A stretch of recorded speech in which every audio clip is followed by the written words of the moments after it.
To the live, yeah? Alright. Hey, first of all, we want to give all praise, honor, and glory to Yahweh, Hashem, Yahushai, Hashem, Hakadosh. We want to give double honors unto the elders, the apostles of GMS, and shalom out there to the hopeful that speaking his truth in all sincerity, man. Yeah, back here another week, man. You know, what can we say about this world, man? It's fucked, it's screwed, right? Esau is on a war path of never-ending war, right? Disabling everything in the world, making sure everybody's suffering. But this is the rulership of the devil, man. And it can't be, you know, if you want to dispute with who the devil is, you know, who the wicked is, who Esau is, it's right there in front of everybody's face. Yeah. You know what I'm saying? Everything he's doing benefits only him. Well, should I say the wicked elite, the Edomite elite? It benefits only them. Everybody else is suffering, you know, through their rulership. This guy cannot be left here to rule upon the earth. What's his name? Quick precept. This is Proverbs 29:2. When the righteous are in authority, the people rejoice. But when the wicked beareth rule, the people mourn. Bro, people's spirits, man, is all mashed up, man. People are getting grinded into the dirt. People don't know what next year's gonna bring for them.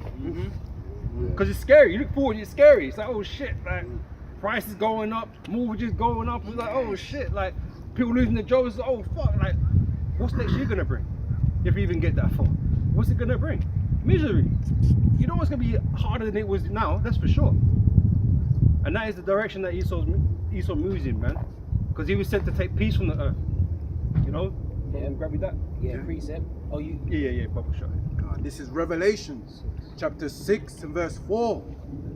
And there went out another horse that was red, and power was given to him that sat thereon. The red horse represents Esau, the red man.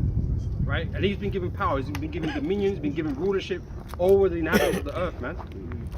Right? And he was given a great sword, because the only reason why he's in the position that he's in, because he's an expert of war. Because the Most High have allowed him to bring about these technologies that keep him ahead of the game. Right? And so with this sword that he has, all this potential and ability for warfare, he keeps all the other nations in check.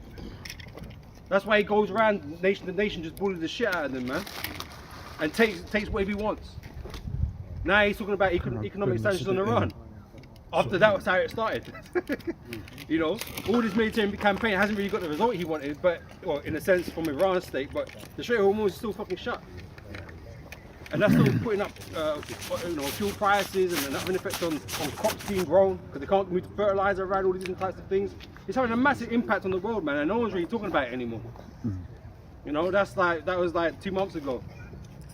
You know, not knowing that like El Nino's come in, is gonna fuck up the potential to grow anything even more. You know, and then next year you could be looking at famine.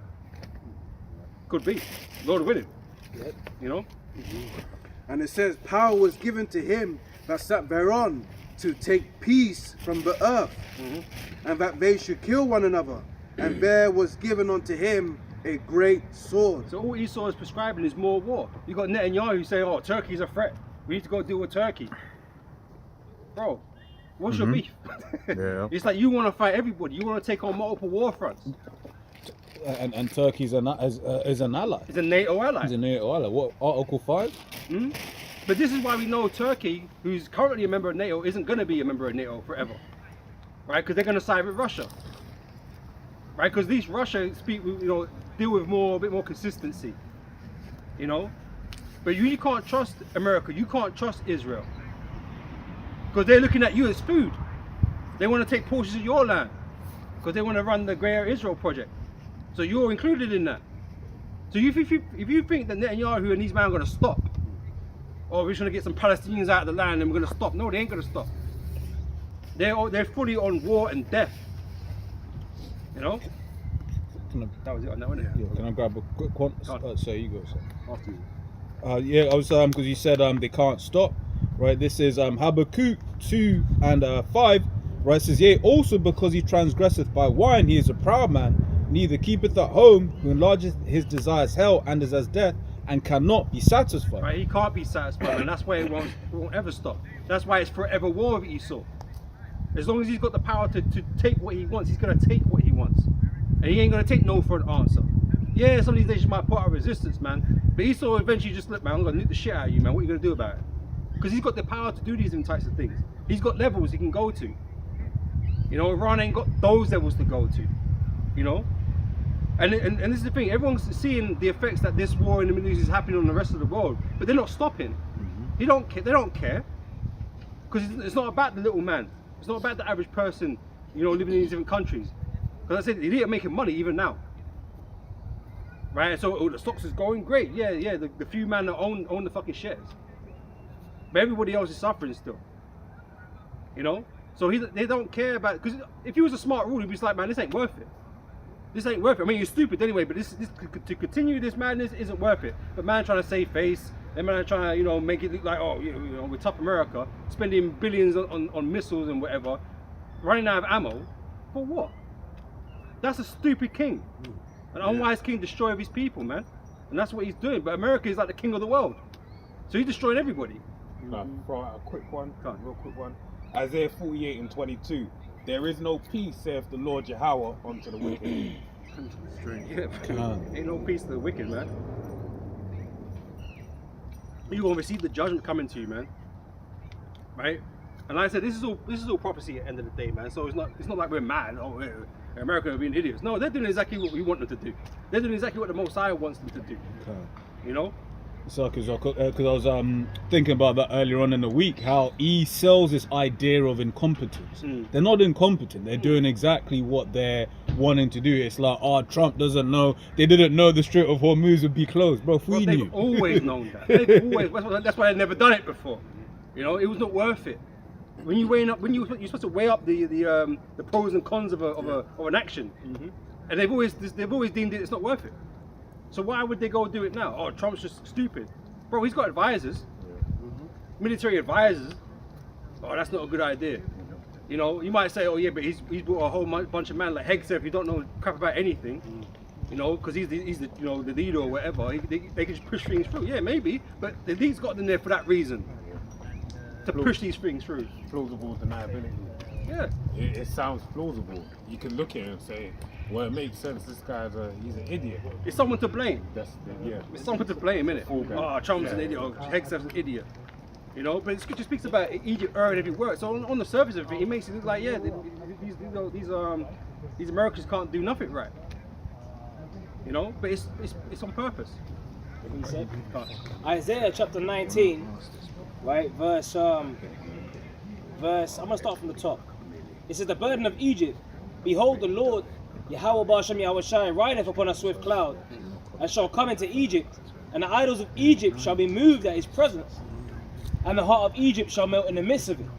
Right, the modern day Egypt, which is America. That's right. What a precept for that is Revelation 11 and 8. Their dead bodies shall lie in the street of the great city, which is spiritually called Sodom in Egypt. Why do they have the pyramid on the back of the dollar bill? That's America. That's a great question, Right, exactly. It's a great fucking question. Right. Why do you have all these things in America Yeah, when you're a God-fearing nation? Yeah. But you allow, you know, freedom of religion. Why? Because that's the same as when Israel putting up fucking groves in Israel, worshipping other idols. What happened to the Israelites? They got jacked up. And you think somehow that America's allowed to do it though? Because you know, if you're God-fearing, right? It means that America was never established for being God-fearing. Never. That's why all these things exist in America. It's nothing but a major place of witchcraft. Right. You know? Yeah, just to jump to the point, right? Verse 4, "And the Egyptians will I give over into the hand of a cruel lord, and a fierce king shall rule over them, saith the Lord Yahweh Ba'ashem Yahweh Shai of hosts." And we see how Trump's moving. Man's got his Ice Age, his SS squads out there. Yep. You know, making sure that you ain't meant, you know, whoever's not meant to be here gets deported. These men don't care about killing people. Grab up Maduro. Yeah, come on with you, bro. That's what a man is now. Speaking of madness. You should have seen him. Showcase to the public, bro. You know what I mean? He's into work and he's seeing like the dictator just like, what's going on? But then he goes to Iran and kills the supreme leader. Yeah. Like, he's on blood. Yeah. Esau does not hate blood. Right? He's quite happy to shed blood. You know, until he gets to, you know, the position that he wants to be in. You know, because all this is to further the agenda of the New World Order. Right? This is what it's all for. Right? And so he's still going to come down with great wrath. Satan come with great wrath because you know he have a short time. Revelation 12 and 12. Yep. You know? And I got an article just to go with that cruel lord, right? Because It says, this is from Yahoo Finance. It says, Trump says he will never apologize if Americans have to pay a tiny little bit more, in his words, for your gasoline. Thanks to the Iran war. He says President Trump isn't sorry about higher gas prices caused by the war he launched against Iran, arguing it's a necessary burden to prevent Tehran. Yeah, but who voted on it? Right. Who asked for it? No one asked you to go into Iran. Division. So you've been put in power. I know because you've been put in power, you get to do what you want to do now, and people have to kind of back it. But it's like, no one wanted you to go to Iran. Right. No one wanted you to go to war with them. Because everyone's like, why? And they also, you know, all these things being thrown out there, oh, they're going to get nuclear weapons and this and that. Or Israel, well, we know why you went, because it's Israel, right? Yeah. The least of the flock, right? But it's like, he's just doing whatever it takes for him to put his elites in the position that they would need to be in. That's it. And what he calls a little bit more for your fuel, your gasoline and shit, right? That little bit he's talking about don't affect him. His concept of little is not the same. He talked about a small loan that he received. Of right? $1 million. Well, how much was it? Of $1 million. $1 million. Let me try and get him, bro. I want to work again. You know what I'm saying? I'm just like, Probably cool. more than that. Yeah, Probably more than this is what I'm saying. So his concept of little Yeah. ain't nothing what you think it is. Because even if it goes up 20 pence, well, I'll say whatever, you know, dollars, whatever, cents, right? That's a lot for a lot of people. Right, even now the price is going up here in the UK, and I'm thinking, shit, I thought you kind of stay with that a little bit, but it's going up now. I don't like shit. It's going up another 10 pence. And it's the knock-on effects, man. Because then, okay, cool, winter's coming, so your energy bills are high. Yep. What they've just increased the price cap again, so October all your energy bills are gonna go up. But these people that are rising the price cap are meant to be the people protecting you from being scammed by the energy companies, right? But every time they put the price cap up, whose profit goes up? Exactly. And whose ability to pay for fuel and expenses goes down? It's, the average Joe can't pay. Right? They're having to pay more, but the wages ain't going up to keep up with that. Yeah. So they're enabling these companies a safety net to earn profit, but they're not giving you no safety net. They calling it a safety net, but you're still worse off. This whole thing's a scam. The watchdogs and the off cams and all this, they're all scammers, man. All part of Esau's system to destroy the people. Oh, you know that movie, The Big Short? Yeah, I was gonna say Moody's and that. Yeah. They went to the Ofcom of the housing ratings or whatever. Yeah, it was. ratings. The guys who give the ratings. Yeah, on the mortgages and the houses and all that. And they went to them, and basically the movie exposed that actually they were just getting pressured, and if they don't give the rating, just someone else will get hired to give the rating. Yeah. So they was like, well, we just got to go comply with it and give the rating. So it's all bullshit. All that rating stuff. Yeah, it's It's all bollocks, just man. a bullshit system, and everyone's getting paid. Everyone's juiced in on it. I got a precept. Sirach 13 and 19 and 20 and 20. Sorry. As the wild ass is the lion's prey in the wilderness, so the rich eat up the poor. And that's all you're seeing happening. That's all you see happening, right? And like I said, the elite don't care about the poor. So what happens to you in the process of their new world order is irrelevant. You know, they don't need you anyway.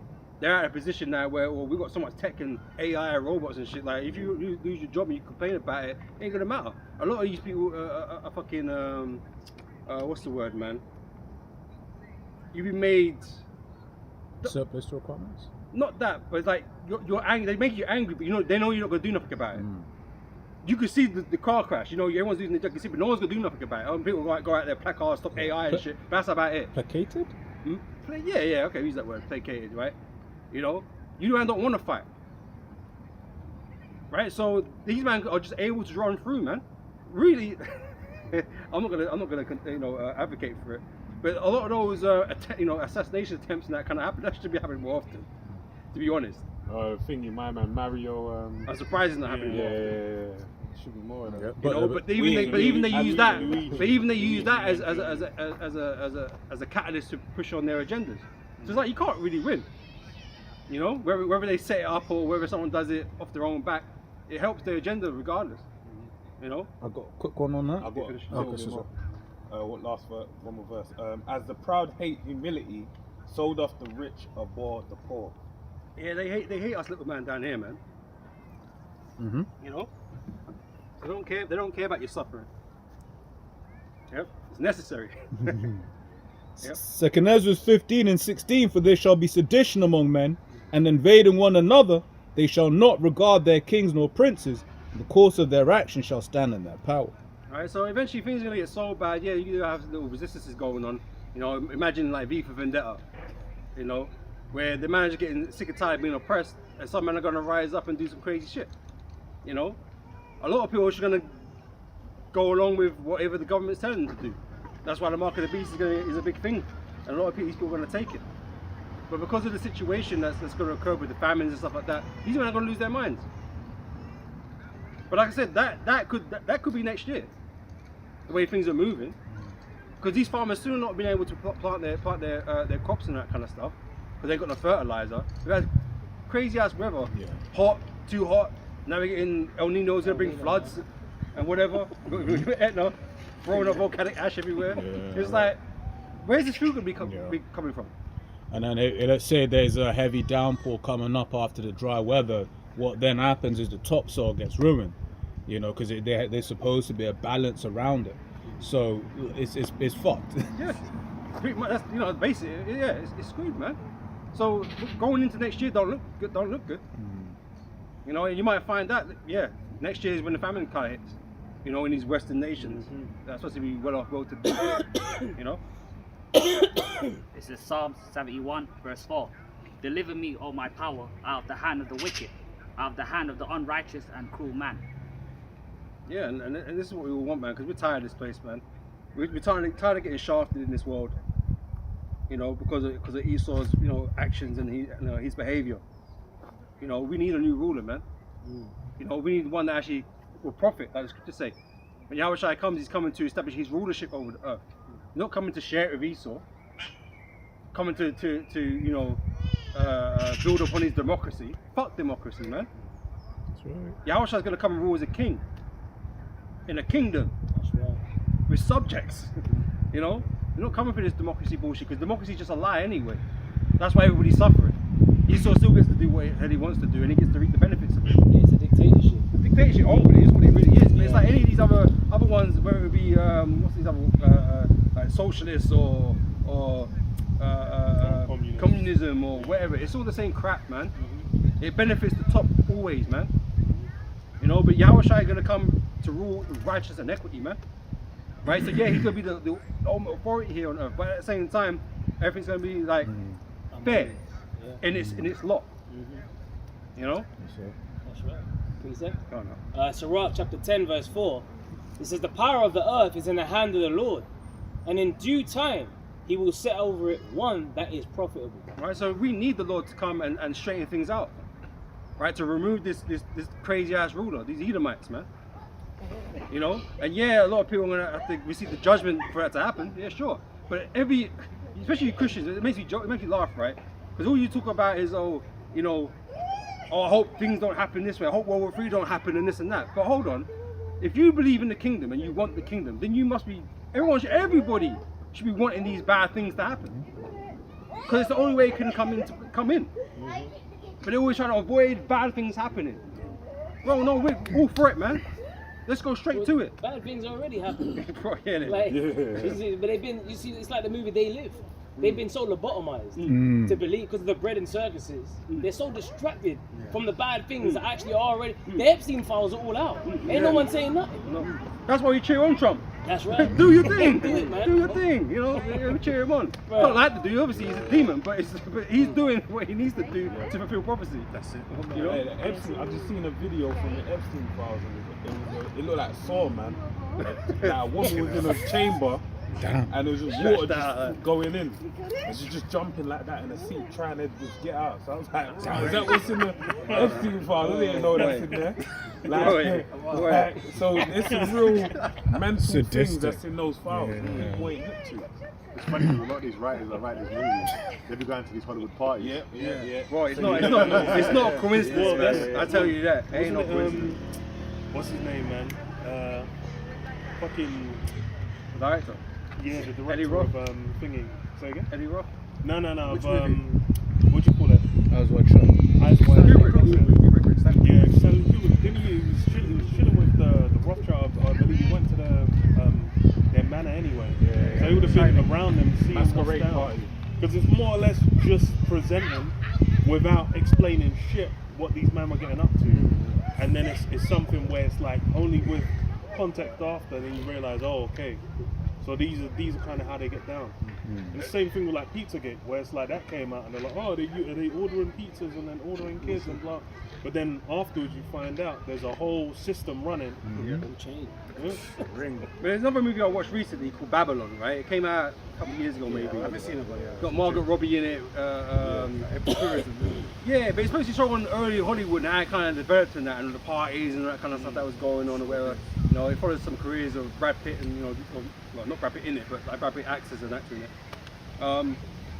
And just the things they get up to, basically, things they got involved in with the drugs and all these different types of things. And there's one really sick, crazy dude that had like a dungeon, like underground, you know, place where just freaky stuff was going on, like bare freakism. There was freakism above ground, like what we normally feel like orgies and stuff like that. Normal, right? But they had an underground thing where it was just the craziest shit. Like, you know, like you go to one of them circuses, it's got the most weirdest things, weirdest people and stuff like that. Yeah, you know, Like the bearded woman and all that kind of shit. dwarves and shit, you know what I mean? Just crazy weird things going down there, man. But then like, it's supposed to be based on what was going on in that during that period. So when you watch these movies today, it's like, yeah, it comes from something. It comes from a culture that existed and still exists even to this day, right? And they're able to make movies of things because they're like experiences ultimately that they're putting on the screen. Yeah, like Xerxes 10. You know, Oh, yeah, even when they show you Xerxes 10 in 300. Oh, So when he sold, when he sold his soul, yes. He sold his down under the 10. You know what I mean? He betrayed the United. Like, that's pretty much that freakism. That's what they It's been going on all the time. It's been going on. Tornado. There's a little dustnado over there. Oh shit. They got a dust demon. Dust demon, yeah. Talking about Xerxes. He's starting to manifest. Slag, I saw that. Yeah, dust demons. But these things have been going on throughout all time. So to think that it's not going on now is kind of stupid. That we're so civilized now that we don't do these things. Well, the wicked we always do these things. The wicked always do these things. There's really a part of society that will always do these things, man. That's why Esau's a damn freak. That's why man have sex with animals. Well, even I was gonna say, you know, the cheerleader, they couldn't save her, man. Hayden. Oh, Pantier? Yeah, save the cheerleader, save the world. That's why I was not going to be safe. Yeah. But even They cursed her. James, it come out now. James Blunt was the one that. Have you heard the story about how she got? She basically told the story. British. Yeah. It was James Blunt. Oh, okay. I think So it came out before. they basically put 2 and 2 together, got pictures and everything, and he done a music video where he has a girl being abducted and taken on a boat, and then he kills her and eats her. Has it, rapes her and then kills her and is eating her after. James Blunt. Yeah, man. You're beautiful, girl. Yeah. Hey, you can eat them, man. Like, The reason that song is adultery. Yeah. She was living up the man. creepy ass crackers, man. You know what I mean? Damn. So that's the, you know, these are the things they get up to. Like, he ain't he ain't vanilla, as they say. He don't want to doggy style a girl and then get brain off her or whatever. He wants to do some out. Like, I want to shit on your Joffrey. chest. Yeah, Joffrey. Look at that Joffrey spirit, spirit. And so who better equipped to hide these things than the rich? Right? Because they have the resources and the means to do so. So these societies, they exist.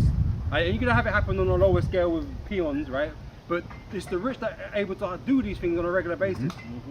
You know?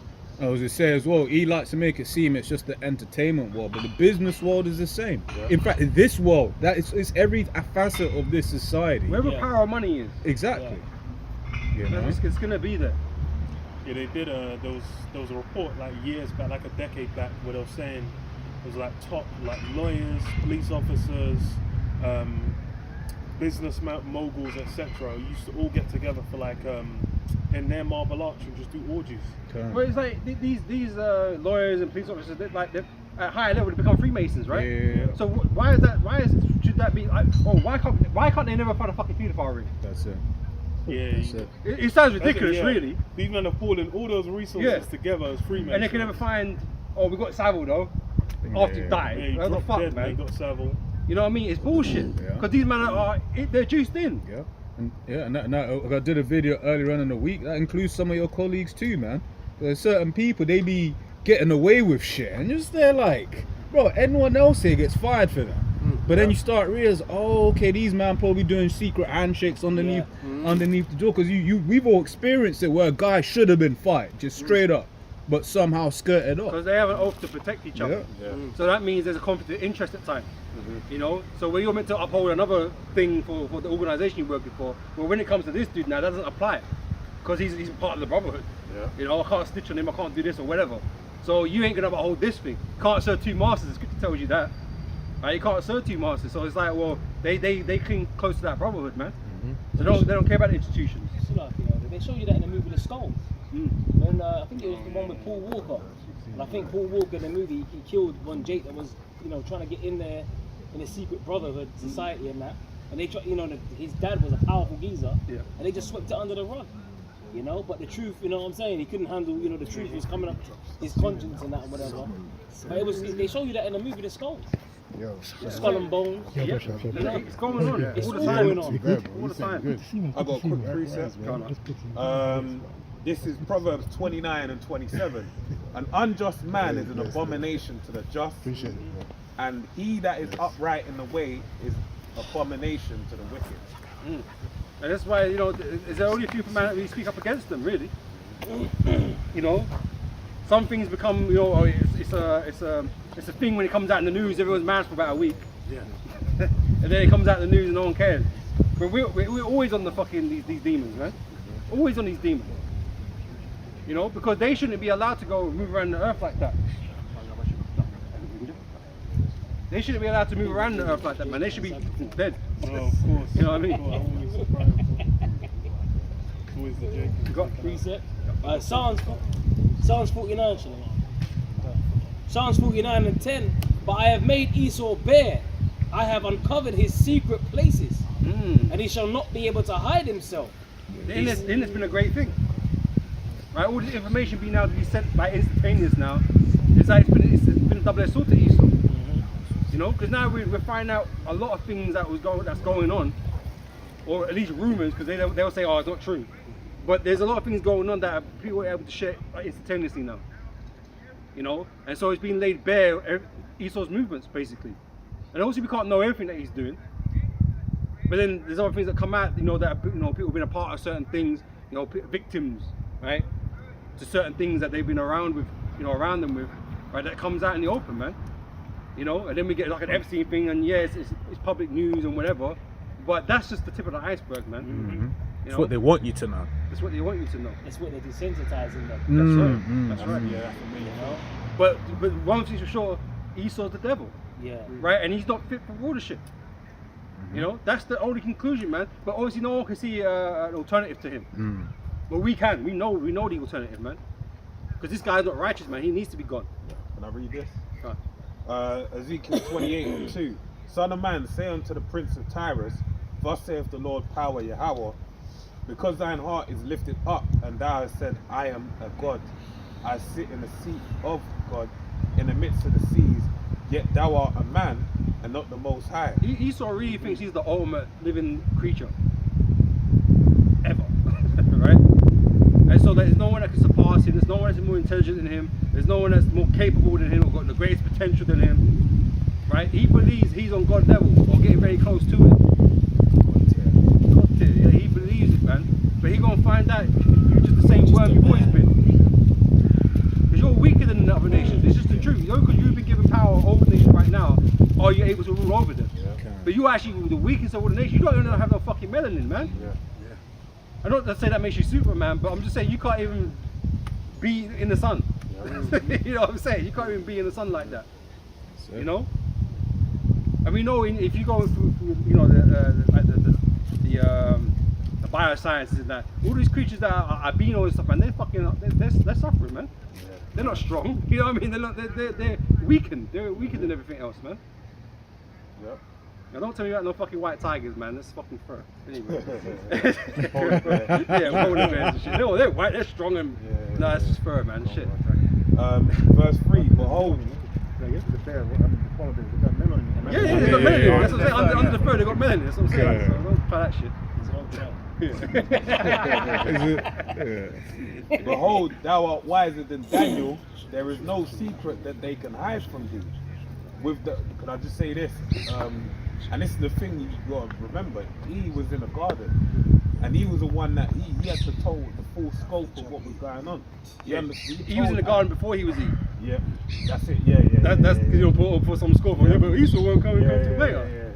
So, yeah. No, that's alright. It's for the simple. Yeah. That's for those that don't know. That's it. So he's in the garden, and what was his power of deception? He knew, he sat there, he analysed the situation, knew what was going on. And his power wasn't using them with them, but it was subverting those that were given the power. He weren't there, he didn't say, okay, I will become God and do all this. No, he told them how to create the fall of man. And that's Esau's power, basically bringing about the downfall of other people. Subversion, yeah. Because even when you look at all these different nations around the world, they all fell, alright, during the time of imperialism, colonialism, by what? Pitting one tribe or group of people against another tribe, and then coming in and working as mediator. Divide and conquer. Divide and conquer, basically, yeah. And it always boils down to this. This is what Esau's problem is, right? He's jealous. Yep. Right? Adam was the Most High's creation, man. Like, he loved Adam. Right? And these other nations that existed, they were just outside there doing their thing or whatever. But obviously the Lord loved Adam. Yeah. You know, the serpent who's spiritually Esau, you know, at that stage, right? It's like, no, fuck that. You know what I mean? I'm gonna fuck with them. So yeah, I'm gonna go see this man's woman here. His woman, because Adam probably just slapped me about. To say some madness. So I go to this woman now, convince her that like I'm deep, and there's some deep things that you should know, knowing that I'm gonna fuck them for doing that, because he knows what the Most High told them. Right? But he's like, no, you know, if I can convince them to, because it's the same thing. If Esau can keep us in sin and wickedness, we're weakened. We're in a weakened state. Yeah. And we can be fucked with. Yeah. It's the same thing. If I can get to Adam through Eve and fuck with them and break the Lord's commandments, the Lord's going to despise them. And everything that's what happened. The Lord casts us out the garden and become mortal. Right? Even though this is all the whole part of the process, Sean. Even though this is the whole part of the process for us to become the gods that we're going to be. Right? At that time, Esau's motive was just to fuck up Adam. And fuck up the Lord's treasure. To tamper with, to corrupt it. And that's the same thing Esau does, because it's the work of Satan. Man said, I mean, he wanted to go to Jacob as well. When he came out as Esau, he wanted to put them into Same thing. Yes. And he had success before as Cain. Yeah. So he did it. That's why it was in his mind. So I'll do the same thing I did before. And again. Yeah, he hates on the righteous, man. It's as simple as that. Oh, as a whole, hateth Yeah. Righteous woman. righteous woman? Yeah. Yeah. It's Isaiah 14 and 12. How art thou fallen from heaven? How art thou fallen from heaven, O Lucifer, son of the morning? How art thou cut down to the ground, which didst weaken the nations? For thou hast said in thine heart, I will ascend into heaven, I will exalt my throne above the stars of God. I will sit also upon the mount of a congregation in the sides of the north. If this is not Esau, then who is it? Right. What nation has the power to weaken the other nations? You know, because I believe it's like Lucifer at the beginning, and that shows you that Lucifer is a man. Because it's Esau actually going around in the world weakening people's nations' positions, man. He don't want people to build themselves up. He don't want them to grow strong. He hates competition. Right, so he purposely goes around and weakens nations, man. Sends in economic hitmen or puts sanctions on you or blows you to smithereens. It's funny because it's the modern so-called doing good in the world Esau's made is like philanthropy, where they're meant to be like, oh, we're putting money in these different programs, we're helping these guys build. Because you got the money. But how did you get the money? But then, it's dumb. And the joke as well, even with that, is you have the adage, you know, teach a man to fish. Well, give a man a fish, feed him for the day. Teach a man to fish, feed him for his life. A lot of those. First, the egg or the chicken. But then that's where it's like a lot of these programs is basically just sustaining them, where they're reliant on whatever like that aid to continue to do what they need. Yeah, yeah. There was even It's just to reports keep on like, PR up. That's yeah, what it it is. was like the USAID stuff. They said, oh, the USAID cuts have got people in these different regions now dying out and blah. I'm like, bro, it's like you're giving millions upon millions to these programs. How's it not like, oh, we're gonna build it up so they can maintain themselves? Because that's not what Esau's about. And before he even existed, these were thriving civilizations. Yeah. So how is it now that they don't know how to feed themselves? But before they fed themselves For abundantly generations. for generations. So it shows you they came. You're the master of disaster, man. Yeah. You came in there and disrupted their living, right? And that's why these fucking devils. Because you always hear them. They say if we left you to yourselves, you'd die out. And you dumb Negroes and Spanish, you actually believe that shit. But where No, was we you? were fuck- But where was you before the other nations? There you go. Because they were running things. They had their civilization, but Yeah. you weren't doing shit. In the caves, man. In the caves, yeah, they got chased off. Yeah, you had your little kingdom of Edom and all that kind of stuff. Yeah, fine, but you was never a world ruler. The civilization started with the Greeks, right? Bullshit. Bullshit. That's legendary. When You know what I you're mean? gonna- Fair cats. They're not even the original Greeks. They're telling fables like Odyssey, come on, man. Yeah. Go too far. Fair cat. You know? And the prime example of that is what Joseph. Joseph predicted there was going to be 7 years of feed and then 7 years of famine. That was way before Esau was on the scene. Exactly. Where Egypt was where a was mighty the Greeks? nation in Where was region. the Greeks? Esau would have fucked up back then. You know, he would have just ransacked everything. So this is what I'm saying. These civilizations, these monkeys or these dark people, these nations that ain't got no IQ, they're running things fine in their own wickedness, but they had things they're running for a long time before you come up on the scene, became some world power.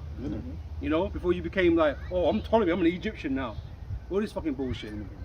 You took lands that had established power. Yeah. You know what I mean? It's like you know, man or the manager goes to fucking Man City with all the money. But yeah, it's an established team. You got, well, not no more, but you know, they're down kind of through right now. You know? Yeah, go on. So we go by Luke 3 and from 35. This is our power, and there shall none other be accounted of in comparison of him. He has found out all the way of knowledge, and has given it unto Jacob his servant, and to Israel his beloved. Right, so we're the most beloved people, man. That's why we've been given a special place in the earth, special knowledge that man don't have. And although it didn't work out for us because we put our hands to sin also, we didn't have our kingdom for very long. Right, and so we end up being scattered, you know, amongst other nations, being put in captivity under different regimes and whatever. You know, it didn't work out well for us just because of the sin factor. But while we were ruling, everything was great. You know, stones was like silver. You know, or whatever it was, or you know, bronze or iron, whatever. It was silver, yeah. Things were fine with us, man. It's just the wickedness that played its role. You know, but we're gonna go into the kingdom, pure righteousness, right? And we're gonna show you how things is really supposed to operate in the earth. You know, how things are meant to be run. Yep. Yeah. Lamentation 4:1. How was the gold become dim? How was the most fine gold changed? The stones of the sanctuary are poured out in the top of every street. The fact that you even ransacked our temples and stuff like that and took out gold and that kind of stuff to prop you up, it just goes to show, man, you weren't nothing without the establishment of other nations before you. Yeah, because you look at India, right? When you was talking, I was thinking about the ransacking of India, right? How apparently the Taj Mahal was full of rubies, and it's like, why is it all of these other heathen nations, even us, with Gad and Reuben, they just had the gold and silver in the streams. So I was like, yeah, it's there. But Esau had to come, take out all of the gold and silver. He went to India, took off all of their rubies, stole all of their wealth, right? You know, to the tune of trillions, right? And what did he leave? He left them with coloring books where the dark-skinned Indians were so-called ugly and the light-skinned Indians were so-called beautiful. That's Esau's legacy, man. But I say Esau wants to go on like he's the superior. That without him, life doesn't move. It's bullshit, man. He's the most useless one. Right? But because he's got the other nations in poverty and you know, just down bad, he can parade as if he is the ultimate. Because he's destroyed everybody already. You know? But wait till these nations come up. I mean, they're going to go down further before they're going to come up, but they're going to come back up and they'll be above you in the kingdom. You know? He was reading Isaiah 14. They're all going to come to realization that It's just the man. Yeah. This Even dickhead. right now, This even in the weakling. Philippines, they're saying they want the white side of their country to them small hats come in there thinking that it's gonna boss them around in their own country. Like Them man are getting fucked up in Thailand as well. They don't want them in their land. Now you know how we feel. You Filipinos, you Ukes and all that over there. You know now how you know what we feel. But we've been dealing with for the past 400 years. Exactly. This is what this devil did when he came to the New World. He bullied us in our own land.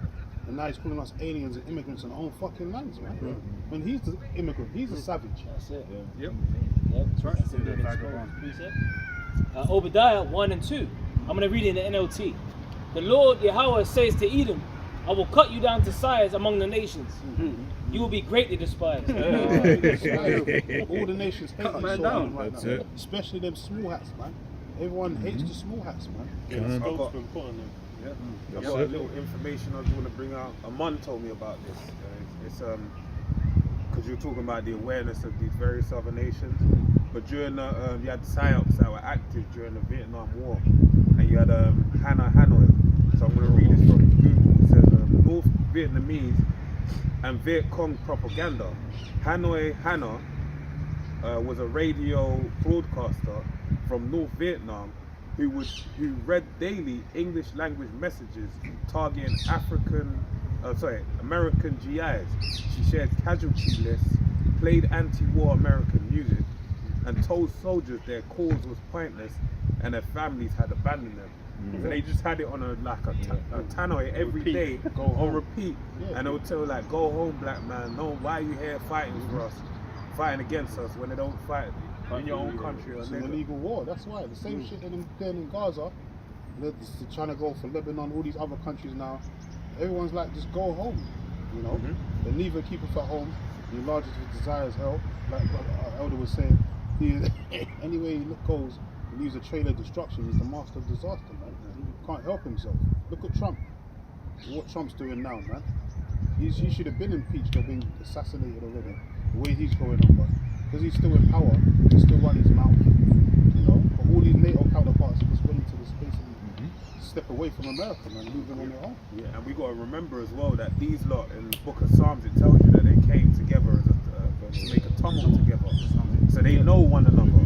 They understand what's going on. But now they're looking at like, well, he's getting too big for his britches. Like he just thinks that it's all about him. So they see it from another perspective. And this is why now they're being empowered, right, through the Heavenly Father with the BRICS nations. Let the weak say I am strong. It's a smear on a big. Now you're just a laughing stock. You're supposed to be the biggest, baddest army. The Iranians are just basically making you look like a laughing stock. They're holding you out, man. You're blowing your load on a nation that hasn't actually done nothing to you yet. You know what I mean? But you spent all this money, and now you're asking the Americans to pay for more of it. These men are down bad already. Because you promised them your lowest prices and all this fucking garbage you promised them, and everything's going up.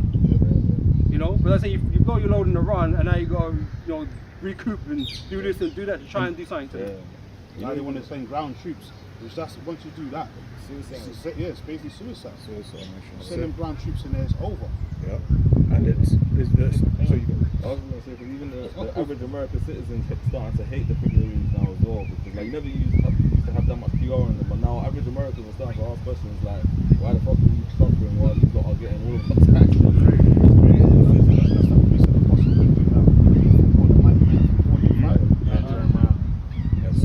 They don't believe in America anymore. Yeah, it's done. The USS Lincoln, that's a shit show right now. Yeah, 27 days at sea. Yeah, they have to change the ships, innit? There you go. Like, and you think, because I got something.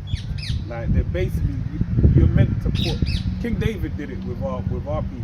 You had different times people be presented to fight, because obviously you need your people, your warriors, to be psychologically tapped in, ready to go to war, and you can only have them ready for so long. So now you've had these people at sea, mind you, and if you see how them beds are, they got like quadruple bunk beds, and the space is like you're literally Prison cell. It's like a prison cell, and you're upon a ship, raising it. There's so many factors. I think they're at the pool every month and a half, something like that. And so it's just had an effect. There was a sorry, bro, I'm gonna let you jump in. They had a knife out on there. You had a couple people get killed. Someone stuffing that paintings on the toilet, setting them alive and shit. Breaking down. People They try to going jump stir overboard. crazy. Yeah. Because like, I was going to build on what you're saying, because you mentioned King David, but imagine that was with real warriors. A lot of the American military were they're economic. They're mercenaries basically. Paycheck, innit? It's for a paycheck. It was for education, healthcare. A lot of them engineers now. Yeah. On a boat, making sure the boat's alright. Where they had that, there's one meme I saw on socials that one guy was saying basically, you know, the type of females that they're about to get deployed and they get pregnant. So like there's a thing, you know, there's a couple like loopholes they use to basically circumvent getting deployed. So they're, you know, like you said, they're economic. They're only there for the money, healthcare, things of that nature, because it gives you a leg up. But hey, they're gonna have to really go to war at some point, man. That's right. Yeah. Verse 3, you have been deceived by your own pride, because you live in a rock fortress and make your home high in the mountains. Who can reach us? Way up here, you ask boastfully. Because you push all the nations down. Right? Because your status is so high up in the world compared to everybody else, you think you're safe. You think you're untouchable. But you're gonna find out you are touchable, man. Because you think about it, no one's attacked America. I don't count 9/11. That's some bandoodle things. Inside. But no one's gone to war with America. No one sent no planes to America, man. Or nothing like that, right? Because that's suicide. It's crazy, really, right? So they know they're kind of safe, and that's why they're unwalled villages. You know what I'm saying? But you're gonna get touched eventually, man. But that war's coming for you. Grab this real quick. Isaiah 47:1. Come down and sit in the dust, confusion, O virgin daughter of Babylon. Virgin daughter. Never been touched. Haven't been plucked yet. No, I haven't been violated yet. You know, it happened yet. We had that guy at the border. He was getting questioned, ambush journalist, right? And he was getting questioned. He was like, "Soon you're gonna know who I am." Remember? Yeah. And he was getting posted all over Fox News. He goes, "You don't know who I am, but soon you're gonna know who I am." That's what he said. So basically, just getting ready. Soon you're gonna know who I am. What does that mean? Asking on Fox News. Basically, look, America's about to get fucked. You know, because you got them agents in there. Now. Indiana, they're having mad blackouts. Oh yeah, So, you know, Gary, Indiana. Yeah, it's and they crazy said over there. They're saying they're going crazy over and there. they said they basically with the infrastructure for the electrical grid in America. This is how capitalism has come to bite them in the arse, because the government has basically said, like, we ain't gonna cover, like Trump's government said, we're not gonna cover what you need to do. So basically they got to rustle up the money and take care of everything, but Or to upgrade it. or to keep, if anything was to happen, basically it's gonna have a knock-on effect with the hospitals, the sewage system, and they say up to 18 months, a year and a half. So America is like, you know, all the nightmares are gonna come at once, and it's really gonna, the time, it tells you, man, the time we're heading into is like no other time, man. So the things we're gonna see is gonna be scary, man. Like, let's be real. What has Trump actually done to improve America? Like, I can't think of anything he's done to actually improve America, man. It's still degraded. You might talk about morals and all these different things, the American morals and patriotism, intangible things, intangible things, in it, right? You might talk about those things, but what's Trump actually done for America, right? The people. Actually, the worst president in American history. But he's proven very slipping. Everything he said he wasn't going to do when he was in administration and presidency, he actually did. At least Obama give you Obamacare. And the Obama phone. You know, Trump is just making it more expensive for you, man. You know, and telling you he ain't gonna do shit. They ain't gonna do shit because he can't afford it. But they got money for war all the time, though. Isaiah 24 and says from 7. The new wine mourners, the vine languishes, all the merry-hearted do sigh.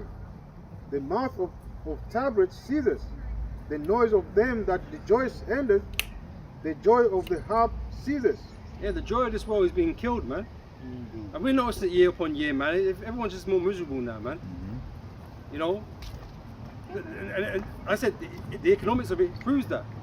All the night bars and the clubs, and what people usually do to go and borrow some steam, you know what I mean? To whatever. That's all dying, man. All this economy is dying. That's it. People can't afford it anymore, man. You know, people, you go to a bar, they want to charge you £20 for a drink, bro. I can't do that. Who can? And the thing is, because they're being squeezed.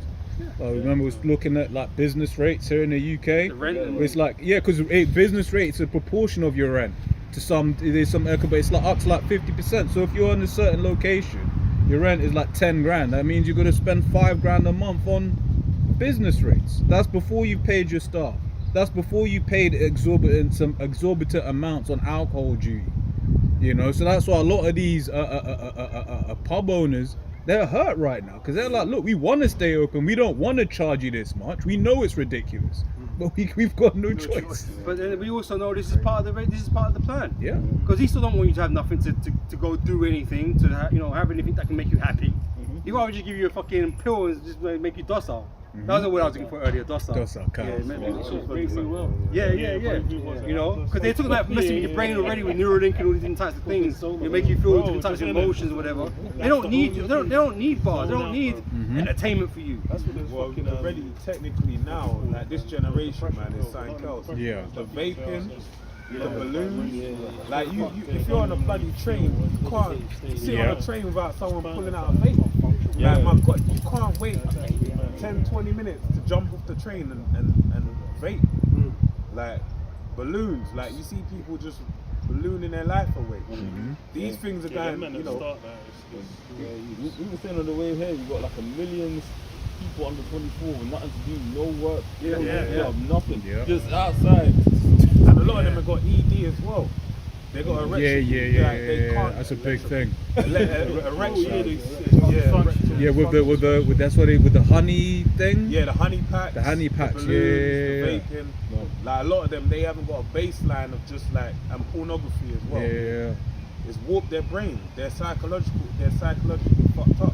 When they said Gen Z is like having less sex than like any time ever before. You know why that is, man. That's for one, man. You know, it's just, you know, culling a generation. Bro, it's like you talk to a lot of them, they said it's like their uni time, it was during lockdown. So they didn't even get, there's a lot of them where they said, I've never been to a club, I've never been out, I've never gone drinking. I'm like, damn, I was like, bro, it's like, that was some shit that got played out after like 3 months. But it was like, at least I had them 3 months where I was like, oh shit, this is good. And I was like, that's terrible. It's a fucking waste of time. Bro. It's like, these men never, like, they've never really socialized. So a lot of them don't even have like social in their circles. formative years, especially. And then they go into the workplace, and then the workplace is, and it's like, especially now with like guys, it's like a lot of people are saying before you used to meet your partner at work. But now it's like, bro, it's like you tap a girl on the shoulder at work, bro, you could be sitting in here. You won't let me out. It's getting to the point where you got Sandra Bullock, remember the metaverse? In Demolition Man. It's getting to that point. No contact. There's no contact. You know, you can't do nothing. Like, that's social. That's that Black Mirror social credit scoring system. Someone's like, what the fuck? He's all getting ready to get down. You know? And then she gives him a headset. What the fuck is this? The metaverse. So what the fuck is it? The Monka Chunka? The Honka Chonka. Yeah, he was What's that? Who the fuck read that? Exchanging bodily. She's like, what's exchanging bodily fluids? She's like, she couldn't. Then you know, then at the end of the movie, he kissed her, and then she was like, "Oh, is that what it feels like?" Boy, you get me? True, man. He sucked life out of everything. This is what Issa wants for you, though, man. It's In the depressing. future, like you're saying, people become more docile because they showed you when Simon Phoenix and that was in the future. That even the police, they was weak as fuck. They told on the control what to do. Like the AI was telling them how to approach a criminal. Talk to him with a voice, and then the guy authority. This is your last warning, and Simon just turned around. Yeah, the iPad with it. Lie down or else. Approach the man. People became more docile. Yeah. Relied on AI more. It was like robots basically. Yeah. They didn't have no thought pattern of their own no more. That was shit. Well, that's what they're saying with AI as well. They said because of AI, so a lot of people are losing like critical thinking abilities, the ability to even learn. They're saying there's a lot of people where it's like they put like simple problem solving where they've used AI, then they're allowed to solve the problem with AI versus not with AI. And a lot of them, it's like when they're by themselves, it's like the thought process, those things aren't even once. And it's like the more time goes on as well. Because I think it was like they said with programming, like coding is one of the big things I've been using AI for. and they said a lot of people lost the ability to kind of like naturally problem Autonomous solve. problem. Yeah, Even when they no used more- to be, there was like people that used to be good coders, but then using AI just broke them down over time. Yeah. That's what it is. And when you put that chip in, you're finished. Yeah. You're just going to be a walking cyborg, man. They're going to be able to tell you, sit up, stand up. You know, it's like Simon says, do what I tell you. How can organism? When I man? move, you Yeah. move. Yeah, when I move, you move, yeah. Like the movie Upgrade. Yeah. Upgrade, Yeah, yeah, yeah. look at That's that. another one. Stem. I've got precepts. Yeah. Isaiah 31:1, it says, "Woe to them that go down to Egypt for help, and stay on horses, and trust in chariots, because they are many, and in horsemen, because they are very strong. But they look not unto the Holy One of Israel, neither seek the Lord Yahweh." And that's another thing as well. Like these people that that live in the world, but they actually trust in Esau and the way he's moving the world forward. Yeah. They believe in the future that he's portraying to them, like it's the best thing ever. Yeah. Not knowing that he wants you as a slave, like a real fucking ass slave, right? Yeah. That's trapped in a 15-minute city somewhere. Yeah. You know, that is being told, what day you can eat meat, what day you can't eat meat, or you can't eat meat at all. You know, he wants that so much. He wants so much control over you, right?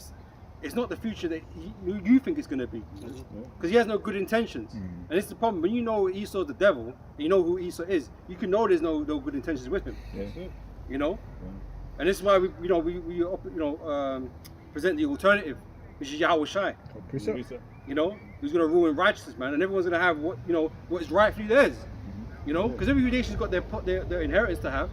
Everyone's free to work. You know, and work their lands, have land inheritance and stuff like that. Esau don't want you to have nothing, man. You know.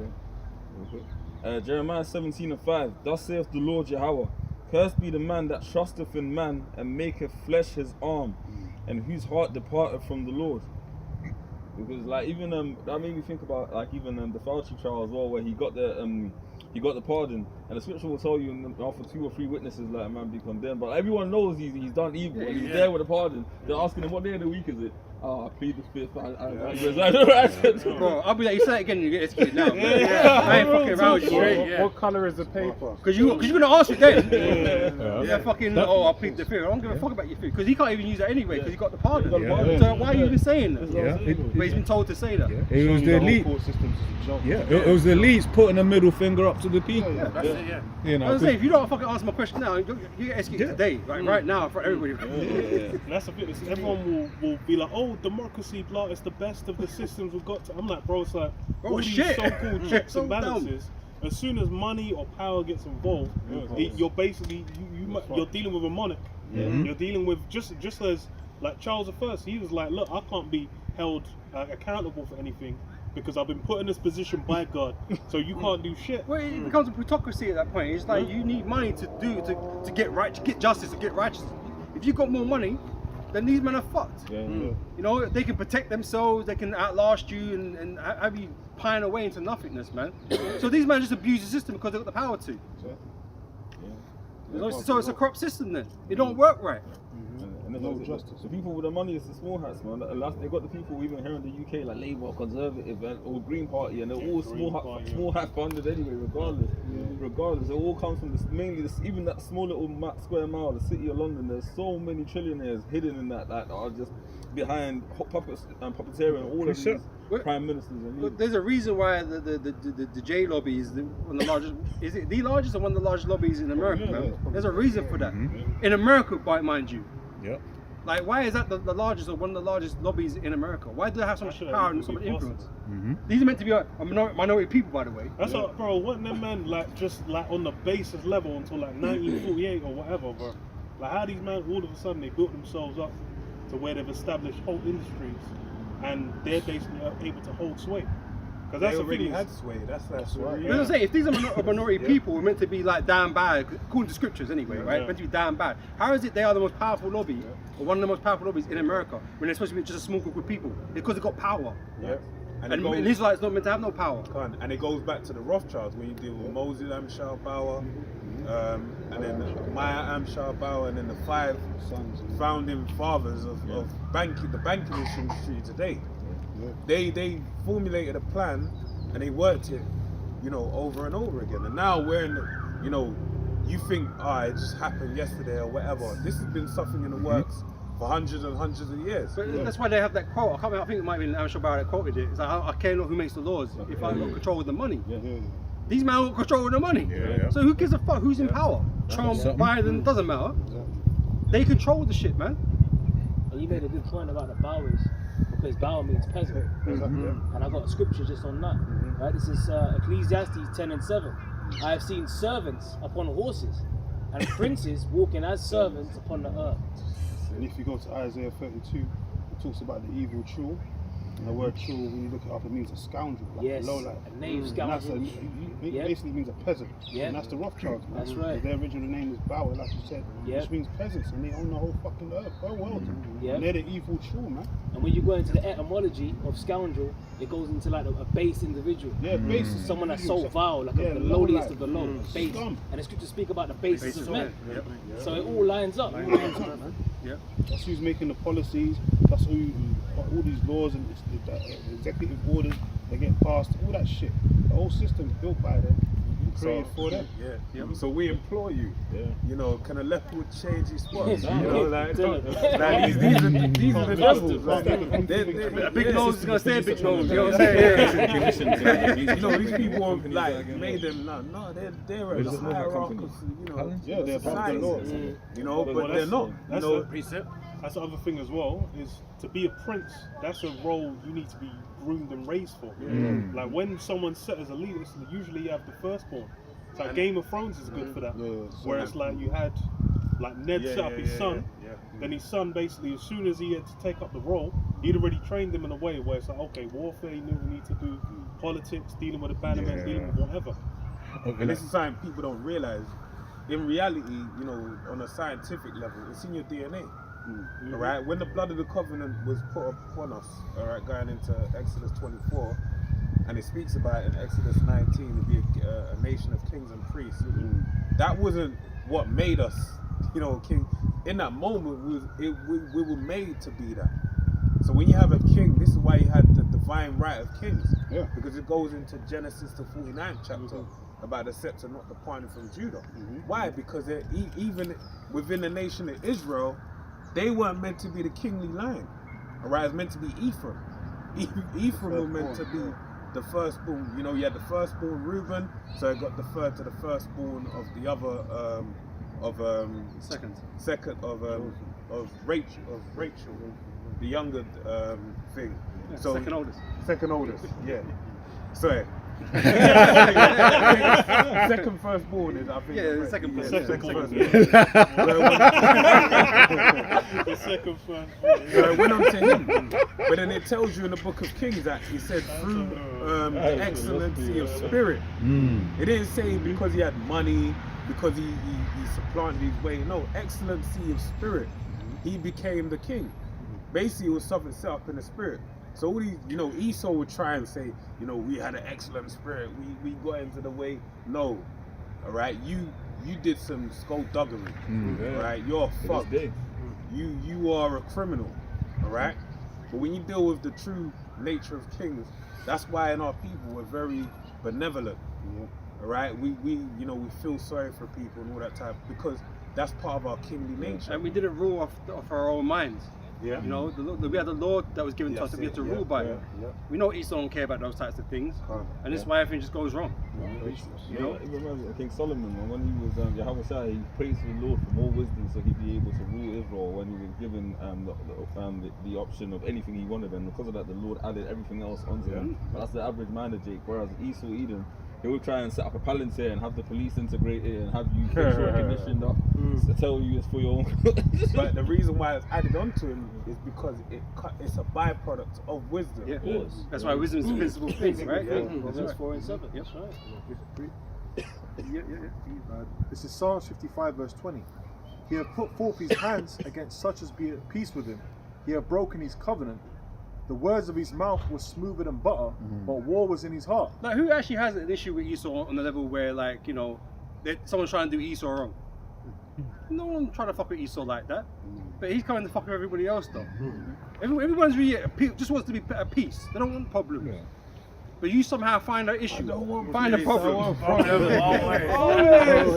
That's Esau. Yep. Can I just read this one real quick? This is Proverbs 4 and 7. Getting wisdom is the wisest thing you can do. This is in the NLT. And whatever else you do, develop good judgment. That comes with the wisdom. Yeah, that's the first thing you should do. You know, and through all of them things got added. That's why you mentioned the example with King Solomon. What got added to that? Because he didn't ask for wealth, women. He didn't ask but wealth and women can get added off the bat as a byproduct. But this is why it was mandatory that, you know, the king had to meditate in the scriptures, meditate in the law. You know, so that he knew that he made right judgment, made right calls. You know, because if you just like, you know, I feel like that's the judgment for this, but he's not actually consulted with the scriptures. It's not in his mind like that. He could make the wrong judgment. You know what I mean? And so it was mandatory for the king to do it, because I was a man that the king will get high-minded in himself that he's able to pass anything he wants. But, you know, or do whatever he wants, right? But you're meant to rule based on Yahweh Hashem Yahweh Shai. That's it. That's right. You know, you're not your own ruler. You know, you still one above you, man. That's right. You know? Yes. Like really, when you become go ahead. I was gonna say, when you become a king now, you're really a servant to the people. That's right. That's right. You're not just about yourself. You've got to mind the whole kingdom. Oh yeah, Shai said that when he came. He is the ultimate example of the king. As a king of kings, he said, "I come to minister." Yeah. You know. That's what he understands. Well, that's why the king has the scepter. Because you're actually you are a shepherd to the people, the sheep. And when you are a shepherd, man, that's a tedious job when you really think about it. Because sheep tend to go astray. Well, Moses will tell you. Moses was stressed out, leading you man out of Egypt, you know. Because it's like a shepherd with a sheep. You got your sheepdog, and then one just runs off to a cliff. And you're like, shit, okay. You know, you leave your steward there and whatever. You got to go off into the cliff and find, you know, your cattle and all that kind of stuff. Come back and another one's run. What kind of? So that's the same thing. Being a king is like, you said, you'd be stressful. You'd be there like, fucking hell. No, that's why you have to inquire. Because they've got too overbearing. You have to go to Jeffro. I don't mind these people because it's getting too overbearing. Too many complaints are coming to me. Elders, captains, and this. But no, people don't see that. I want, like you said, power, women. That's what they think. Even in Esau society, you've got something called a public servant. That's what these politicians and elected leaders are meant to be. But they don't give a hell about the people. They do it to serve themselves. So they can get access to the extra yard and the money and shit. Well, that's why the scripture says, so a manner of man, the ruler of the city is. Such a all they that dwell therein. They do it for themselves. So if they're selfish, they ain't going to rule the people right. That's right. Precept on that. We actually got a law on that. This is Deuteronomy 17 verse 14, and I'll read in the NLT. And the subheading is guidelines for a king. And it says, you are about to enter the land the Lord your God is giving you. When you take it over and settle there, you may think we should select a king to rule over us, like the nations around us. If this happens, be sure to select as king the man the Lord your God chooses. You must appoint a fellow Israelite. He may not be a foreigner. The king must not build up a large stable of horses for himself or send his people to Egypt to buy horses. For the Lord has told you, you must never you must never return to Egypt. The king must not take many wives for himself, because they will turn his heart away from the Lord. And he must not accumulate large amounts of wealth in silver and gold for himself. I mean, yes, the king is going to be wealthier than the average Israelite, obviously. Right? But he has duty, with the resources that he has, there's a duty he needs to fulfill with those resources that he's got. Distribute appropriately.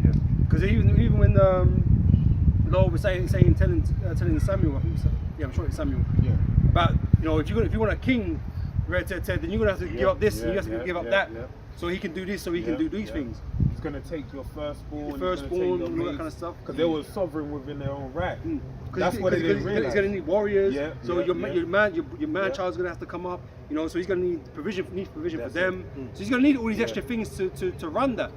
He ain't just going to run it off his own bank. Because he's a king. He doesn't work. And it really shows like the spirit on them, because in the book of Judges, it iterates it on multiple occasions that there was no king, and everyone did what they thought in their own mind. So that's why you had one of the last chapters. You had the Levite that was in the house of the rich man. I forgot his name. It's escaping Dan.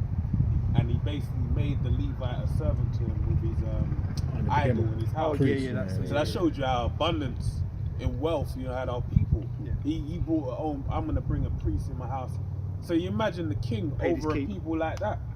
He's gonna say, well, I need that guy because he's okay. You got a war in your household, because you even have that. When you deal with like in America, in different lands like say the Caribbean, even Italy, you have someone have their right hand man, a protector, a bodyguard, and there'll be like 50 Cent for example. He took this guy Monster. I forgot his name. The guy's name is Monster. But basically, he was a well-known street figure that had a lot of power, known for like doing things for different people. So obviously he's got wealth, so he just plucked him and said, "You're mine now."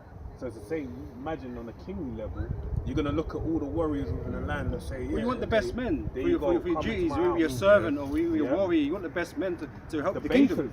The chef in Egypt, you hear someone makes the best cake ever. Or like King David said, give me that water from over there. Like you're gonna put everything in your house, and then and you see it with society today. This is why tourism will be a big thing in different countries because we're renowned for this, so we need to put this guy on a platform. We need to. So when people come to this country, they spend their money. Or even in the modern day, brain drain. Because that's why you have like the H1, 2B or whatever in America. The good immigrants. Yeah, the good ones. Because that's why it's like they have a bunch of them Indians going over. Then it's like the tech sector. That's all Indians eating it up. When you have like different. It's like I was gonna add to you if I can, but then what then happens is their home country, which India's a bit different because it's got a lot of people, but in smaller, their progress slows. Yeah. So it's just a way for Esau to perpetuate that supremacy because like look at my country, and it's we're still the cutting edge. Yeah. But then really they're just like keeping everyone from building their own industries. Because I think it's like even with China they try to make their own like Silicon Valley, but then it's like to really maintain it, you need to be taking the whole world. And this modern era has allowed that to happen. Because we've got planes and all these things. It's kind of easy for people to move around. Before, these guys that were top dons in their region, they would usually just stay in the region. They might go to another region, but it's not like you could just ship man across the other side of the world. It wouldn't be like that. So knowledge would grow in that particular place. But now America, because it's got the money in that, they can get the best from everywhere and keep them propped up. And then complain, look at these other nations, they're shit. Yeah, but because you're still stealing from them. Just, this is like a side example. Kanye West, he's been blackballed. He did a show in Europe, in Albania. And it was like he basically built a stadium. I think the government built. He sided with the government. They built him a stadium, and he generated like mad peas, bare money. Mad peas. So it shows you like there's certain things where. If you have ability, they bring about money, and then a king like we got with he'll just be like, right, I'm gonna take that to myself.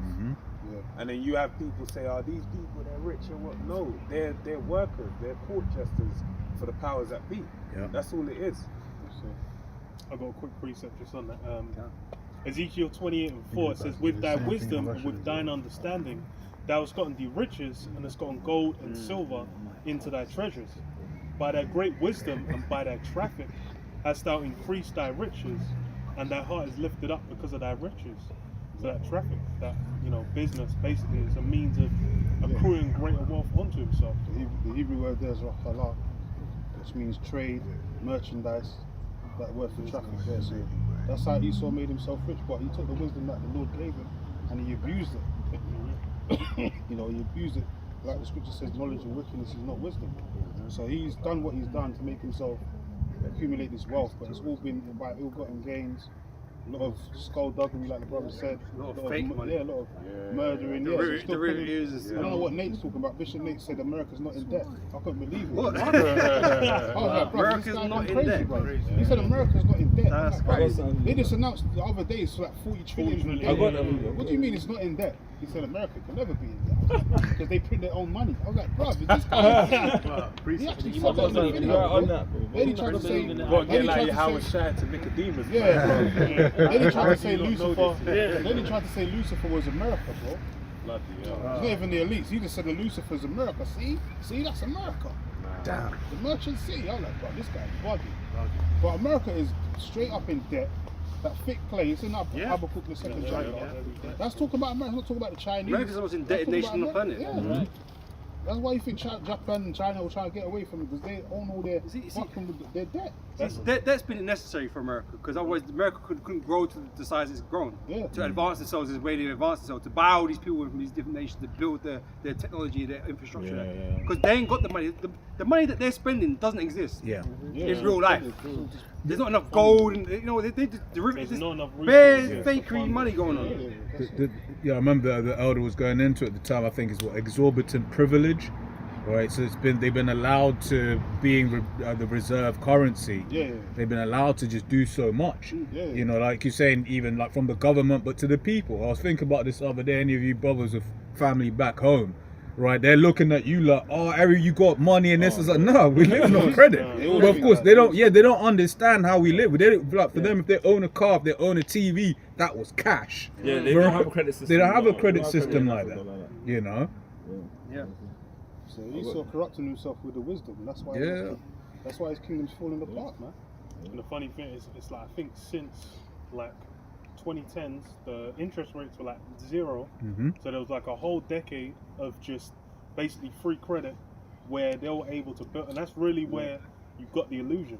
Because it was funny, it was like mid 2010s, like the mindset of the people was completely at pure ease and bliss. So like there was people, I remember then it was like you were seeing startups under every rock. There was a guy where it's like, oh yeah, this is it puts the flavor of lemon into when you breathe in. Like that was getting like millions of pounds, dollars going into that. They're like, oh yeah, we got just the wackiest ideas because money was free.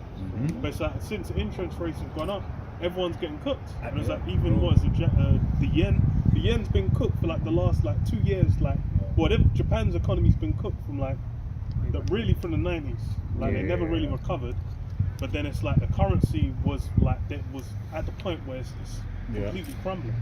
If I can add, that's why you have all of these layoffs as well.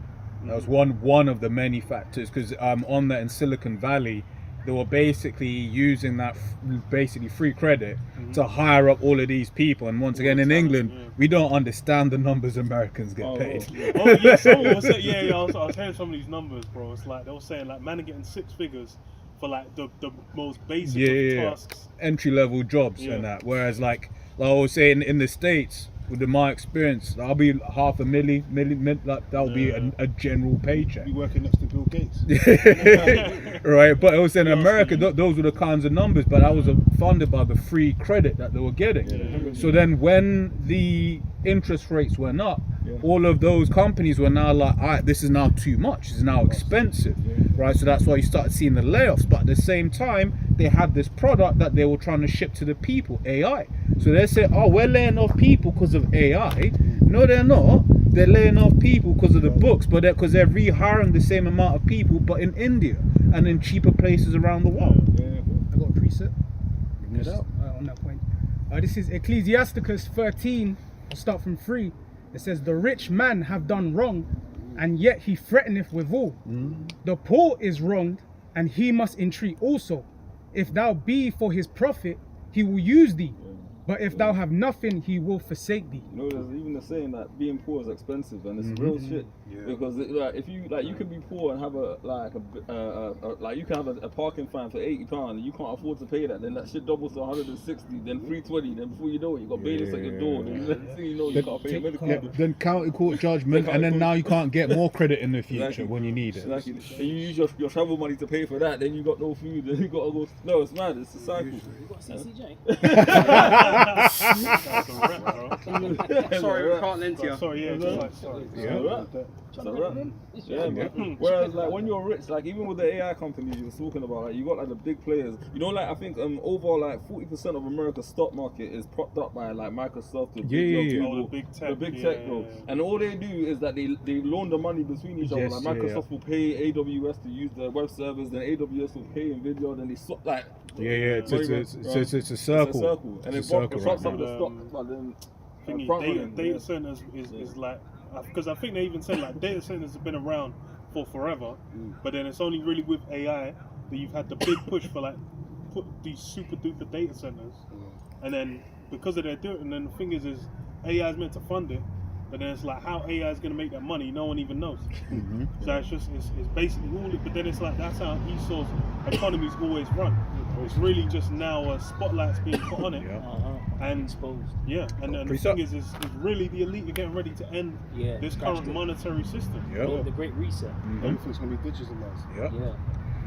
Ecclesiastes 12:3 says, "In the day when the keepers of the house shall tremble, and the strong men shall bow themselves, and the grinders cease because they are few, and those that look out the windows be darkened."